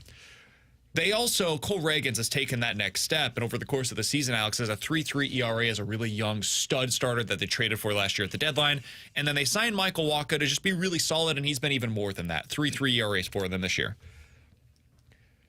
Can the Cardinals do something like that? Where, man, you get into next season, and Quinn Matthews is for the Cardinals what Cole Reagans became for the Royals this year, and maybe your version of Seth Lugo is Sonny Gray, and then you sign somebody or trade for somebody to be your Michael Wacha. Is that in play for them, or is that asking too much from the pitching staff? I think it's asking too much from the pitching staff and asking too much from this Cardinals staff, because I don't think they would promote a player like Quinn Matthews or somebody of that ilk to be Cole Reagans. I don't think they're going to give somebody the leeway to go out there and throw 170-plus innings next season as a rookie player. I think you could do the Michael Wacha route. I mean, frankly, you kind of did that with Kyle Gibson this season, and he was good for you, fell off a little bit. I don't see this team, though, being able to pull off the Cole Reagans thing because they don't trust their young starting pitchers to go up and actually just give them the longevity to pitch. If they have a different mindset and decide to go a youth movement, maybe, but I don't think they're going to do that. I mean, we saw Michael McGreevy pitch well in one game, and they just put him back down in the minors and said, never again, we've got the veterans. I also think, and I know we're talking pitching here, I do think it's important to have that superstar in Bobby Witt Jr., and you might be able to accomplish the pitching side, but until you got that stud that's always there for you, you're always going to fall short. Yeah, I think that they can kind of piece together around what is the Cole Reagans role. To me, they don't have the Cole Reagans role. And I think it's too much to ask for Quinn Matthews to become that guy. And again, I just don't see him up here until like July of next year at like the minimum, because he needs seasoning in AAA. I think what they'll learn is they don't want to rush through some of these guys. And that's where I just don't know if they can become the Kansas City Royals. And I agree. I don't think they have the superstar bat in the lineup either that will really help them. I think they've got some complementary pieces. I don't think you can rely on Arenado to bounce back. I don't think you can have a Alec Burleson become one of these MVP caliber hitters. I think he's always going to be a complementary piece. So to me, they're missing those two big pillars. I think they can surround themselves with those complementary pieces. I just don't know if they can find the big bat and the big starting pitcher that they would need to do this. T-Bone, we now have the Amsinger audio. If you want to grab that for us, we'll let the audience hear what Greg Amsinger had to say about this. He was on, again, the morning show earlier this week comparing the Royals and the Cardinals and the approach that the Royals took last offseason, comparing it to what the Cardinals could end up doing going into this offseason, and whether or not the Cardinals have the guys that could lead to a legitimate contender next year the way that the Royals are right now. Here's what Greg Amsinger had to say on the opening drive earlier this week. Tell you what, we could jump on I-70, go west to Kansas City. They lost over 100 games last year, and obviously they had their centerpiece shortstop. But couldn't you make a case that the Cardinals have their centerpiece shortstop for the future as well? Is Mason Wynn as good as Bobby Witt Jr.? That remains to be seen. I think Bobby Witt Jr. is a generational talent and could have been the number one pick in the year he was drafted. It wasn't for Adley Rutschman. Now, they've got a future Hall of Famer on their roster, and Sal Perez has been a mainstay staple. Cardinals are going to have Nolan Arenado at this point coming back. He's a future Hall of Famer on your roster. What the Kansas City Royals did was they tinkered with their roster in very smart ways, and that would get guys that are durable, that are strike throwers. They might not punch everyone out, but they knew what they were going to get. They went out and got Seth Lugo, who recently had his best start of the year in the Bronx against the Yankees, 10 punch-outs, 7 scoreless. He's been incredible. I mean, he is the free agent signing of the offseason. And then you go get Michael Wacha, and that solidified things. The bullpen, they brought in Will Smith, who recruited other free agents to join him, and he's been the worst reliever they had, believe it or not. But they went from over 100 losses, didn't get to 60 wins last year, and here they are grinding in games that felt like playoff atmosphere ball games against the New York Yankees in a series in September. It's been amazing to watch. I do think there's lessons from the Royals, and I don't think it's specific to Kansas City, but baseball as a whole. I think what we can learn from them and from their rise this season to prominence is, man, it is so much easier to build around a couple of superstars in your rotation, in your bullpen, in your lineup, and to filter through things from there and just add the supplementary pieces, whether via trade at the deadline or just find young guys that stick and kind of play the hot hand in that regard, than it is to do the opposite, where you've got a bunch of complementary pieces and you're like, okay, are we going to be able to have a guy that steps up every single week throughout the season, right? And I think the Cardinals have been trying to do that. Where it's like, okay, it's going to be the Blues approach, where it's every different night, it could be somebody different that's coming through for us. The Royals approach is, we know who's coming through. It's going to be our big three. And if they don't, man, we're screwed. And it is what it is, and we'll lose that night. But we've got a stud top three in our rotation. We have 2 guys in our bullpen that we trust, and then a bunch of dudes that, like, we're terrified if they come into the game in the bullpen, but hopefully something sticks there, and we'll try a bunch of young guys, and we'll see who ends up working out for us in the pen. And they've got a bunch of young players. They've kind of tried to find out, okay, who's going to work out lineup-wise outside of that top 3. And they found a couple of guys, and then they got to the deadline, and they were like, okay, we're going to go out and we're going to get Paul DeJong, who's basically become an everyday starter for them. And then afterwards, they end up going out and getting a couple of other guys. Tommy Pham suddenly becomes available. All right, he's an everyday starter for us now that we have an opening there. They got Hunter Renfroe in the offseason, who's been a nice, solid addition for them.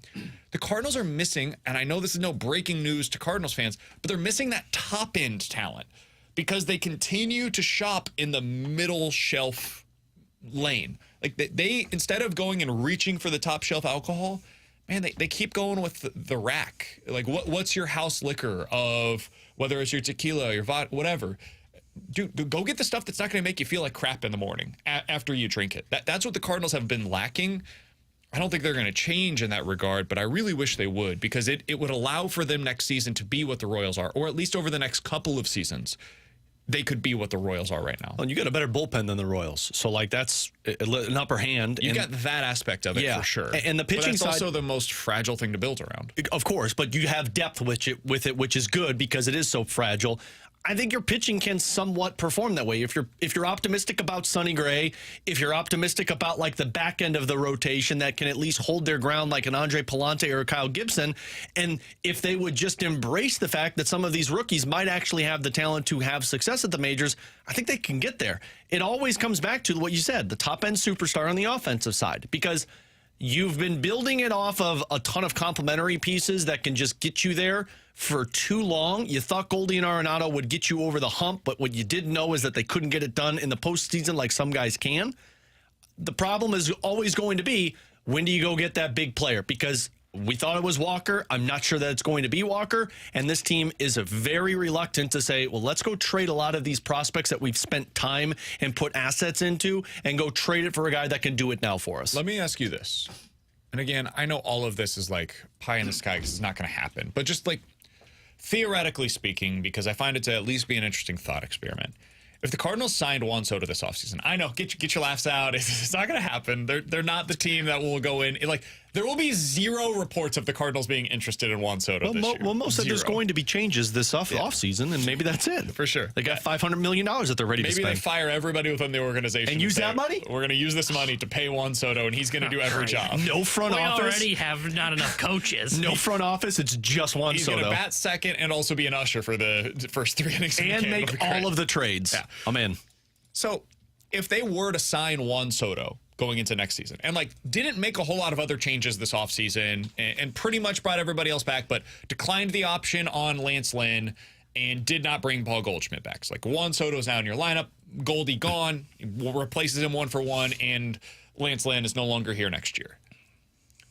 How would you view that, Cardinals? Is everything else the same about my team, pitching-wise? Pretty much, yeah. Like you've got the young guys that you're hoping will eventually come up and help you, but otherwise you've got, Michaelis and Matz and Palante and Fetty. Sonny Gray, Fetty. Like those are the guys that you're expecting to start going into next season. Gibson as well. So you've got a lot of options, and you run it back with, Juan Soto as a part of your lineup. I mean, I personally would feel like you're the best team in the NL Central. I mean, you having Juan Soto, that is a middle-of-the-order bat. Like, understand that is a 178 OPS plus. Dude is giving you 100 RBIs, 30-plus home runs. He's getting on base consistently. For 162 games, you can plan on him impacting the game almost every single night. And if you're telling me the pitching is basically the same as to what you have right now, and I've got these complementary pieces, I would look at that team and say you're the best in the NL Central. Did you know that Juan Soto has never had an on-base percentage below 400? In his entire major league career, there's never been an individual season in which Juan Soto had an on-base percentage below 400. Do you know who the highest on-base percentage is on the Cardinals right now in terms of their everyday players? My guess would be Wynn, would be my guess. No. Mine would be... Played at least 100 games, highest on-base percentage among those Donovan? players. Surely It is. not. Oh, is it? Okay, I I figured he'd be didn't think it was lower. not. I was wondering if it was Burley. 337. That's buddy. the highest on-base percentage. It's close to Soto's. This team Soto was was supposed to be constructed around OBP, and instead, the highest one on the team is a guy that's getting on base 33% of the time. That's close to Soto's. That's what Soto was in San Diego, but he was still 390 OPS, or on-base percentage. like, think about how much that changes the complexion of your lineup. And again, they're not going to do that, and I understand it, but that's the kind of thing that they're missing. It's not necessarily like Juan Soto specifically, but that MVP caliber player, and until they decide to completely change the way that they operate, they're not going to be able to go out and get one because you have to trade significant assets to go get that guy. They don't do that. You have to spend crazy amounts of money to go get that guy. They don't do that. Or you have to develop them internally, and they don't do that. So good luck. Until you get a guy that gives you 30-plus home runs, 100-plus RBIs, and like we just mentioned, is talking about like above league, like significantly above league average and OPS plus, I don't think this team is ever going to look like a team that can have success in the playoffs. I don't know if they have success in the playoffs if they run it back and they bring in Soto. They are probably a little better. And granted, I don't know if there's anybody. The thing that's made Soto so great this year is like people have to pitch to him Because of Judge. You don't really have someone that's behind him. Like, I guess Contreras would maybe be a little of that. Nolan to where Arenado they has force come him. Oh my gosh, I would walk Soto in a heartbeat to get to Arenado. But the thing is like, even with Soto in this lineup, and you did run it back with that rotation that we just kind of ran through hypothetically, they're not doing anything in October. They don't have the pitching to get through October then. And that's the problem where they're at, is they're stuck. And that's why, like, as much as I do like, I do agree, they would be better with Soto, and they probably would be a playoff team. I don't even know if they'd be the best in the NL Central. It just depends on what Milwaukee does. But they would be stuck again, where it would be, okay, well, we've got that piece. Well, if you don't go all in and really reinforce that pitching staff, they wouldn't do anything meaningful but you got in the October. bullpen that can do damage in October, and it's just a matter of getting to the bullpen in October, like Before you always the season, say. I didn't think that the Royals had the pitching. This is my point, is like, I didn't think I think there were a lot of people that were skeptical that Cole Reagans was going to be this. He came out of nowhere last year. He was bad for the Rangers and then suddenly was a potential ace for the Royals in the last month of the season. And it was like, whoa, okay, where did this come from? And is it real? And can it last? Typically what you see in September is a lie. And so this following season, it was like, okay, are they actually going to get that version of Cole Reagans, or is he going to be closer to a 4 ERA? The answer is the former. He's a legit number 1 or number 2 starter in Major League Baseball, and they add in a couple of guys. Nobody was anticipating Seth Lugo being this good. He's going to probably finish in the top 5 in the Cy Young candidacy in the American League this year, and he'll be deserving of so. So, next year, can Sonny Gray take a step forward? Maybe he allows fewer home runs and he has a 3.2 ERA next season. I could see that. And then if Cole Reagans is your version of Quinn Matthews, I'm not predicting that, but nobody predicted it really necessarily when the Royals traded last year for Cole Reagans. Nobody saw this coming from him either. So if he became that, now you're looking at a 1-2 punch there. You add in Fetty plus Gibson, and maybe somebody else emerges within your system. Maybe by the end of the year, Tinkins is suddenly like, oh, he's a real option for you going into October. And he becomes for you what Font was for the Diamondbacks last year, and he's starting games to end of the season, and it looks really good. It's like, all right, I see how that works. My point is, signing a guy like Juan Soto gives you the chance to be right on some of those answers. Without having a player like that, it doesn't matter what you do around them, because until you get the stud, the dude in the middle of your order, all of the rest is just like, we'll see, maybe, kind of, probably, hopefully. And that's where the Cardinals are at right now, is a whole lot of maybes and hopefullys and no real answers in their current lineup. The last time they had legit answers was 2022, and they missed their chance. They missed their chance with 2 top 3 MVP candidates in their lineup, and then their closer fell down, hurt his thumb, boo-boo, and you lose the game. Did you say boo-boo? It's kapoop. The words that have come out of him today. He had a boo-boo. His thumb was hurt. Kapoop, farty, boo-boo. Man. And you really do have a kid. Jammed his finger, couldn't close out the game, and you lose it, and boom, Philly's going to the World Series. Bada boom, bada bing. That's the way the cookie crumbles. Coming up next, what's the upside and downside of Mizzou's game against Boston College going into this weekend? I love Mizzou minus the points. A lot of people like Boston College in this one, though. What happens if they win big? What happens if they lose? We'll talk about it next here on 101 ESPN.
Alex, if I just told you, hey, Mizzou's going to host somebody this weekend, it's a Power 4 opponent, and they're a 17-point favorite at home. Does that sound like a big game to you or not? No. I mean, ranked opponent, sure, but when you That's say... not what I said. Oh, I didn't give you anything else. Just Mizzou is hosting a Power 4 opponent at home, and it's a 17-point line. Is that a big game in your mind? No. They take on Murray State? T-Bone, that's not a Power 4 opponent. Sure. Murray State's FCS. T-Bone, same thing. If I told you Mizzou, Power 4 opponent at home, 17-point line, big game in your mind? No. Sounds kind of like Vanderbilt, right? Yeah. Like that would be kind of what you'd expect. And I know how Missouri likes to schedule their opponents. Look at how they're going to UMass. I know it'd be probably a weaker Power 4 opponent. That's what this weekend is. Like, just strip the names from it, strip any of the rankings. It's Mizzou against a Power 4 opponent, and it's a 17-point line according to Las Vegas. And yet, because there's a 24 next to Boston College's name, it feels huge. Like, it took on so much more meaning, both locally and nationally. Dude, they're going to be talking about this thing. Apparently, Eli Drinkwitz is going to be on College Game Day this weekend because it's the only top 25 matchup on Saturday. Game Day was like, ah, crap. Yeah. They chose not to go to Columbia. They went to the different Columbia. And they're going to be at South Carolina for the South Carolina LSU game. So what are the stakes here, Alex? Like, what's the level of intrigue for a game like this where Vegas and really any analytics number that you look at are suggesting Mizzou is clearly and definitively a significantly better football team, and yet you look at the number that's next to the Boston College team, and it's a top 25 opponent that you're going up against that had a huge win in week number 1 against Florida State. What's at stake here? I think the stakes are pretty clear, in my opinion. It's positively, you're being talked about as one of the top 4 teams in college football and like a team that I think everybody is going to be talking about going into the following week against Vanderbilt. And that's beating Boston College, that is a ranked team, and being 3-0 on the season. It gives off a little bit of eerie vibes of what they did versus either not K-State and Memphis last year, to where at the time I think Memphis was low ranked when they faced them. No, they weren't. I thought they were ranked like 24 or 25 and they beat them. Nope. But it gives off that vibes in terms of you start the season undefeated, you beat a ranked opponent, and everyone's talking about you. And if it goes the other way and you lose, I wonder if everybody's asking if Missouri's frauds. And I don't think Missouri's going to lose this game. Like, I'd be really, really, really surprised. And we can play this back on Monday. Like, I would be pretty shocked if Missouri loses at home against Boston College. I don't even see that in the range of outcomes for this game. I do think it could be close. Like, I don't think it should be some massive problem if this is a 10-point win for Mizzou. If they win 31-21, you could look back and be like, yeah, frustrating close, but you took care of business. You beat a top 25 team at home, and maybe that would be like evidence that Boston College is legitimately a decent squad, and you beat them by double digits at home, and you move on. You live to fight another day. You go against Vandy next weekend, and boom, you could potentially start the season 4-0, just as we all expected. I don't want to overreact either way. But the upside to me is much bigger than the downside in this game. If you go out there and kick their ass and you win like 41-13 or something like that, I think what you said there, Alex, is 100% correct. They will be viewed as a top 5 team in the country out of this week because it will be, wow, look at what Boston College did against Florida State, and then look at what Missouri did against them. That'll be the headline coming out of this weekend, especially given the lack of quality matchups that are taking place. I think there's way more upside in this matchup now that Boston College is ranked than there is downside. And I think it's good for Mizzou, too, because I don't think they have to win by a large margin for people to be talking about that. I think if they just win, double digits. I think if they just win, people are still going to be talking about that. See, it's interesting because I have the opposite. I feel like there is almost more negative to this game than anything else because, like, one, if you lose, really puts a push the brakes on the Mizzou. Let's talk about like winning by a small margin. I think winning by a small margin, I just don't know if there's a plus in it, and I think it's going to be looked at more as, okay, nobody here really believes in Boston College, right? Like, we all kind of say their ranking's a little overrated at this point. I mean, they're a 2-touchdown underdog to Missouri on the road. I think if it's a close football game, I think there will be some questions about what happened to Missouri because I don't believe in Boston College. I don't even think we can really look at the Florida State game and say, oh, wow, look, they beat Florida State. Florida State stinks. Like, let's just call Florida State what they are. They're not a top 25 team. They may not even be a top 50 team in the country if we're being completely honest. So I think if this game is close, I think I would have a little bit more concerns. I would have my ears perk up a little bit, especially because I have not necessarily been all that impressed with the offense from Missouri so far in their first 2 games. Look, they're doing their job. They're beating 89 teams. points. Sure, but I haven't been impressed with Brady Cook in those games. That's fair. You know, I think his numbers look good. That to me is really what I would hone in on. If they have no explosive element to their passing game again this week against Boston College, they're like up there with Army. Yeah, and you leave this game and you're like, okay, they were pretty efficient, but man, is the explosive passing game ever going to exist for this question team? that last year? They did early on. It's almost identical. It was like K-State is the game when it took off, and this is what this game is. Bingo. That's the comparison to me, is what they did last year against K-State. Because the first couple of games, I was like, man, is this team bad? Because I remember that Middle Tennessee game, watching it and being like, dude, they're like at risk of losing right now. And you left that game, and I remember the Fast Lane. I'll never forget it. The Fast Lane was talking about them on that following Monday. They're like, man, this team stinks. They're no good. Like, the offense looks like it did a year ago. They're not using Burden the right way. They're not getting him involved enough. Nothing is downfield. And then the next week, everything changed. And I think Eli Drinkwitz does this, where he holds stuff back, and he does exactly as much as he needs to beat the early opponents, and it's going to be super vanilla in terms of the game plan. And then finally, you get into the games that really matter, and he's like, all right, here's what we're actually doing this year. And I think I hope, and I believe that's what we're going to see against Boston College. You're going to start seeing some more of that downfield element. And if you see Cook connect on a couple of those deep balls, and if you see suddenly, okay, Burden's getting those deep crossing routes, he's coming across the middle and getting the yards after the catch again, that's where the offense really takes that step that we're talking about here. But if they don't T-bone, to your point on the negative side of things, that's the thing that could have fans and media alike leaving this weekend saying, okay, so you won 13-10. You were supposed to be an offensive-minded team. Is that going to work when you get into the games against Texas A&M, Bama, Oklahoma, etc.? That'll be the real concern there. Yeah, and that's why for me, to me, this feels like a pass-fail game. You know, and that feels kind of harsh to say as you're going up against a top 25 team. I just don't buy the Boston College hype. So for me, it is, you should win by what the spread is. You should win convincingly. If it is close, I will probably have some alarm bells going off, and it my guess would be, it would be one of two things. It would be Brady Cook, as we just talked about, or probably their run defense. Some of the advanced numbers show you it hasn't been as good. That would be the other thing, because Boston College is a very run-heavy team. So I think this is a game that is just pass-fail. To me, it is not, oh, hey, look, they got a top 25 win. I think the odds are we're looking at Boston College is not a top 25 team by the end of the season. I agree. I think you're going to look back on this and be like, they were fraud. Yeah. But they won 7 games. That's also why I picked Mizzou to win this game by at least 17 points. With Alex Ferrario and Tanner Hendrickson, I'm Brandon Kiley. Coming up next, 314-399-9646 is the Air Comfort Service text line. It is T-Bone's favorite time of the week. We were out of Centene yesterday, so we didn't have the opportunity to do it. We will sing for you. Believe it or not, coming up next here on 101 ESPN.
Tanner Henderson here at the Sports Center update brought to you by Saliga Heating and Cooling. The Cardinals beat the Reds yesterday 6-1 as they take 2 of 3 from Cincinnati. They start a 3-game set at the Toronto Blue Jays tonight. 6:07 will be first pitch. Eric Fetty will be on the mound for St. Louis. And here on 101 ESPN tonight, you can hear the St. Louis Blues Prospect Showcase as they take on the Chicago Blackhawks. You can hear Chris Kerber on the call at 7 o'clock. The Sports Center update is brought to you by Saliga Heating and Cooling, an independent American Standard heating and air conditioning dealer.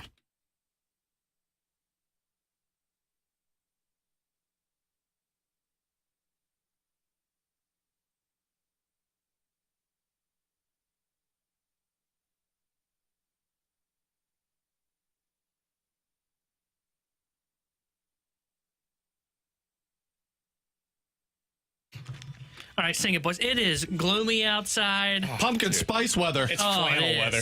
It is flannel weather. Believe it or not, I'm walking on air. I never thought I could feel so Free, flying away on a wing and a prayer. Who could it be? Believe it or not, it's just me. Oh, feels good on a Friday. 314-399-9646 is the Air Comfort Service text line for Believe It or Not. You give us a scenario, we will tell you if we are believing it or not here on 101 ESPN. Guys, for me, this weekend, I'm going to the college football slate. Believe it or not, we will have at least 3 upsets of a top 25 team going into this weekend. I mentioned earlier, the only top 25 team going up against another top 25 team, on Saturday at least, is Mizzou versus Boston College. So believe it or not, we'll have at least 3 upsets this weekend of an unranked team beating a ranked opponent. I'm going to say not believe it. Wisconsin at home against Alabama.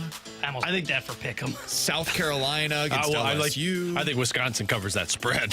Oregon State, Frisky, going up against a disappointing Oregon squad. No.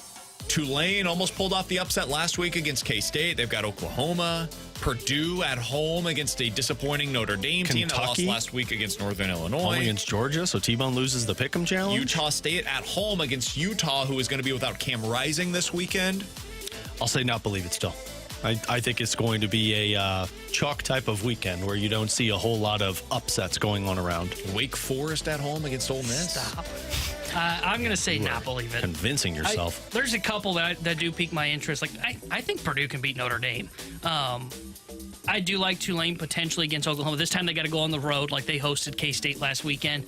There's just not a lot, though. Like maybe Utah State, but even without Rising, to me, that feels too much of like a stretch. None of the other games really catch my attention. I just don't see 3 scenarios where we see 3 top 25 teams go down. 4, didn't you? 3. At least 3. I think the most you'll see is 2. I don't think you'll get to 3. I don't listen very often to you, so that's... I'm going to believe it. I don't know who it's going to be.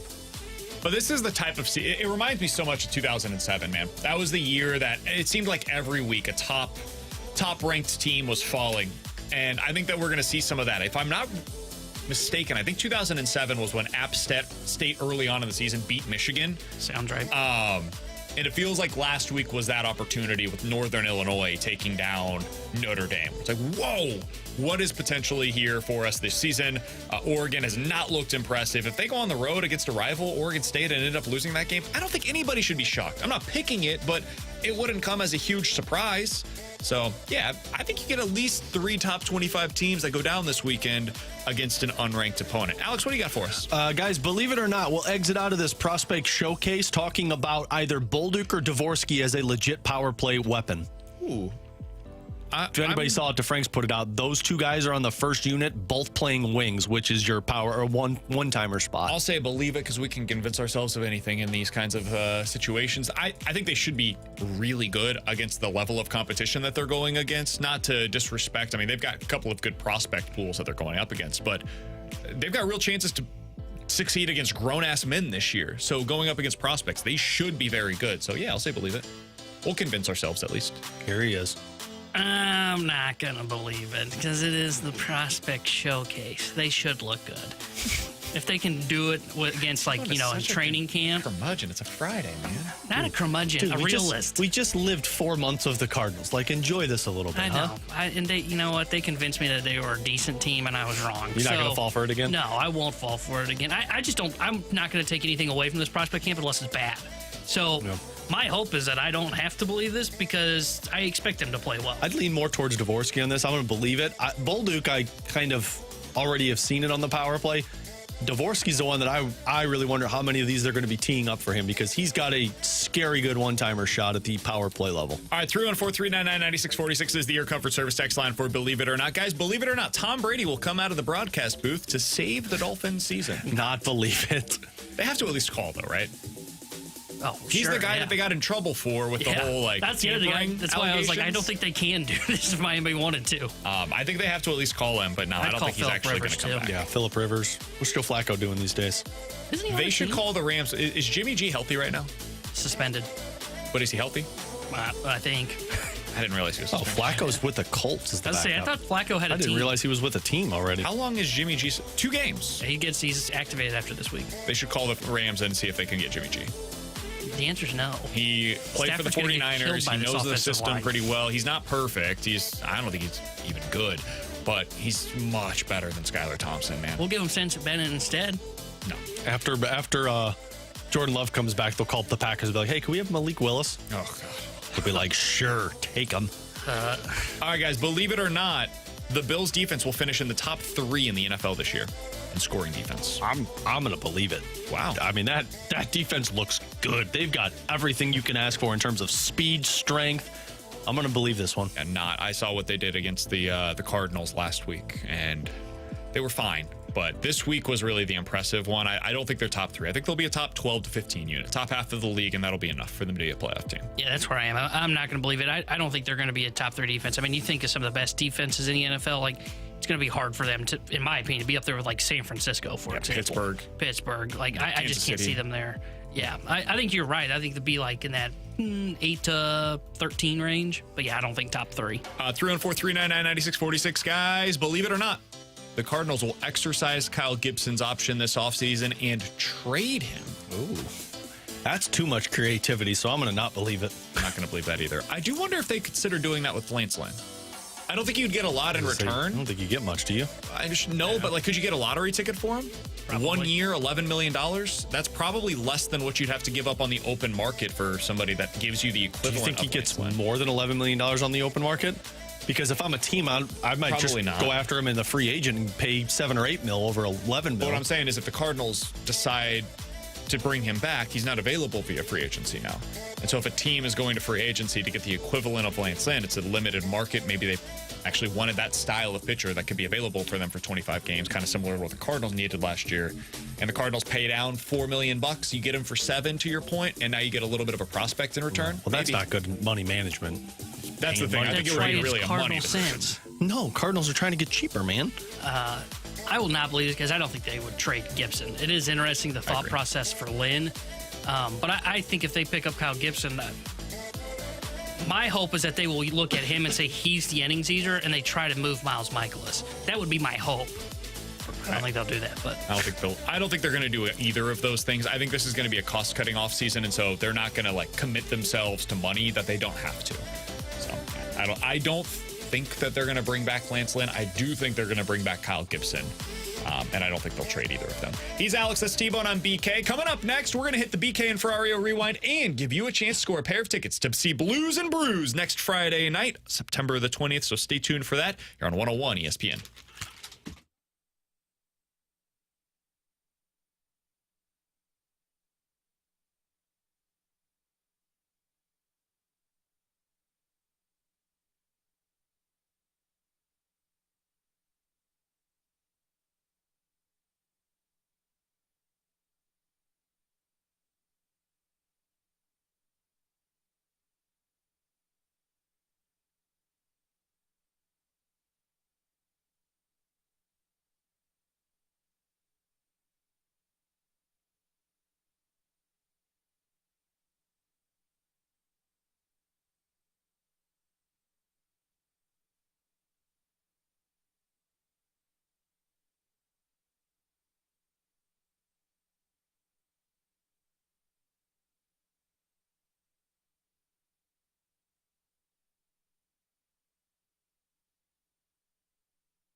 Hey, 101 ESPN salutes our nation's military. For service members, their families, and anybody else currently on base at Scott Air Force Base, you can join the Fast Lane for their Military Appreciation Live broadcast that's taking place next Wednesday, September the 18th, from 2 to 6 o'clock. If you're on base, we hope that you'll stop by to the Fast Lane's live broadcast. It's next week, Wednesday, from 2 to 6 o'clock, live from the Scott Air Force Base. That's all brought to you by Air Comfort Service Heating, Cooling, and Insulation, CarStar, and by Budweiser. Coming up here in just a couple of minutes, we'll give you a shot to score a pair of tickets to Blues and Brews. That's coming up next Friday, a week from today at the Anheuser-Busch Brewery, so stay tuned for that here on BK and Ferrario. Alex, to finish off the show today, we'll kind of go back to where we started, which was Sonny Gray and Thomas Saggese, the two biggest stories coming out of last night's game. Sonny Gray was fantastic, perfect for the majority of his outing. Things got a little dicey there in the sixth, but overall, a really strong performance. 1 earned run allowed. It was like 9 strikeouts over the course of the game. Looked like the pitcher that you signed him to be.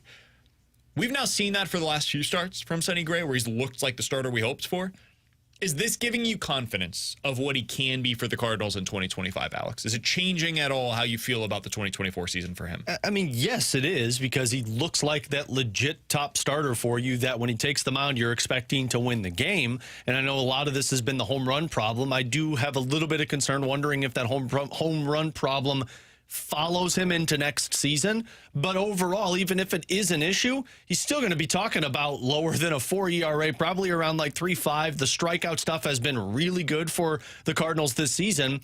I think what Sonny Gray does is it pushes the Cardinals into the position of saying, all right, we got to get somebody who could pitch with him. Not so much of like we're concerned or optimistic with Sonny Gray. I think Gray's exactly what you thought he was going to be. I think you still got to go get somebody else that makes it a 1-2 punch that you can finally put some fear into other teams with your rotation. I think the biggest thing for him is just learning how to pitch on the road. I don't know why this has been the case, but he's a totally different pitcher this year, road versus home. At home, 2.5 ERA. Well, 2.5. Cardinals have had a lot of issues on the road this season. Road pitcher this year, 5.2 ERA in 12 starts. 5.2. So at home, he's an ace in every sense of the word. He's getting deep into games. He's gone 88 innings in his 15 home starts. He's giving you a 2.5 ERA. On the road, it's like a number 4 starter. So that's his biggest issue. So yesterday, I imagine that's the home run ball, though, right? In terms of the ballparks you're talking about. There's definitely some truth to that. At home, he's giving up a slugging percentage of .301, which is amazing. That's a good on-base percentage to give up, and that's a slug.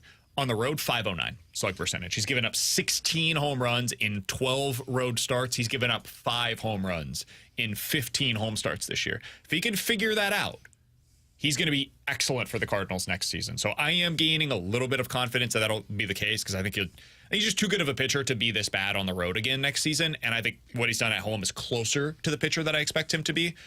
T-Bone, where are you at on that? Yeah, I would agree. I think when you go into next year, you're going to see him kind of stabilize the home run problem, figure out what went wrong on the road.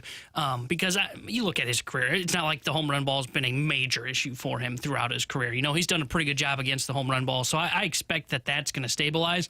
And when that stabilizes, the ERA is going to stabilize, because it's been the biggest thing for him. And we went back and forth on this a couple weeks ago. Has he been like a number 1 for the Cardinals, or has he reached expectations for the first year of this contract? To me, no, but I'm not overly worried about it in the long term. So I do think it will be better. And I agree with Alex. I think you have to almost try and plan around kind of the bounce back year for Sonny Gray and get somebody to be his Robin. You have to tell yourself the story that he's going to be great next year, that he can return to form and have a sub 3.5 ERA and be at a minimum a 1B for you. And then how do I build around that? If he becomes what I expected him to be this year, what else do I need to be in place next season to be a contender once again? I totally agree with you there. Another guy that could be a part of that roster is Thomas Saggese. I think he's been most impressive defensively thus far, because the expectations were set incredibly low for him on the defensive side of the ball. The scouting reports seem to indicate like, fringy defender, good bat. Gonna hit for contact, hit a little bit of power, a little bit of pop in the bat, 15 to 20 home run type of power, and you kind of just see how it works. He's gonna be streaky because he swings at everything the way that Alec Burleson does, but when he connects and he's swinging at the pitches that he can do damage against in the zone, he's gonna be a guy that hits for a decent amount of average in those scenarios. I've really liked what we've seen from him, man. It makes me disappointed even more than I already was that they didn't call him up earlier, because they needed a player like this that had that kind of versatility, can hit against lefties, bats from the right side, and they just opted against it in favor of a bunch of players that were struggling at the big league level or Jose Fermin or pigeonholing Jordan Walker into a platoon role. They had guys clearly down in the minors in Herrera, Baker, and Saggese that could have helped them earlier in the season. They now can still conceivably get to 84 or 85 wins. Had you called some of those guys up earlier, maybe you could have arrived at an 86, 87, 88 win threshold, and now you're talking about the playoffs. They have nobody to blame but themselves for not being able to get there right now. It does put the Cardinals in an interesting position in terms of evaluating down the stretch, because I think all of us were in one evaluation mode, and now that Thomas Saggese having this type of success, and I think it puts them in a position to really evaluate what they have in their system and who's the plan long term, because now we're talking about potentially 3 guys at second base on top of the kid that you just drafted that is going to be making his way through the system pretty quickly, I would imagine, in Weatherholt. Got a lot of guys for one position, and I know you like utility, but at some point, you're going to have to get aggressive and move some of these guys to bring in something that helps you in other areas. All right, right now it is time for you to win a pair of tickets to Blues and Brews. It's next Friday night, September the 20th at the Anheuser-Busch Brewery. 314-399-9646 is the Air Comfort Service text line. Texter number 101 to this question is getting that pair of tickets to Blues and Brews. The question today is, earlier today, Alex was asked a question by me during the junk drawer of what kind of blank would you end up having named after yourself, right? We were talking about a specific kind of food. What kind of food were we talking about during the junk drawer earlier today? If you have the correct answer, you are texter number 101. You're going home with a pair of tickets to next Friday night's Blues and Brews. That's September the 20th at the Anheuser-Busch Brewery. For Alex Ferrario and Tanner Hendrickson, I'm Brandon Kiley. I'm expecting a big Missouri win this weekend. I'm expecting a big Chiefs win on Sunday. A big Illini win. Maybe the biggest upset of all, though, the 3 of us are going to be together for the entire week next week. We're going to be broadcasting from the Centene Community Ice Center on Wednesday, Thursday, and Friday. Excited for Blues training camp to start up. I'm also excited for the Fast Lane to be coming up at 2 o'clock. They can explain themselves, and they've got a lot of explaining to do for 3 of them. Boy, you are calling as out to why they chose the bleeping Dolphins last night. They will explain all of Watch that. BK run out of the studio as soon as we sign off before they come in here. Oh, I'm sprinting to my car. There's no chance I'm allowing Carrie or Jamie to get a hold of me. You guys enjoy your week and be safe out there. Enjoy yourself with the apple picking. It's a rough Sunday slate for you. For Alex and T-Bone, I'm BK. We'll talk to you guys on Monday. Fast Lane's coming up next here on 101 ESPN.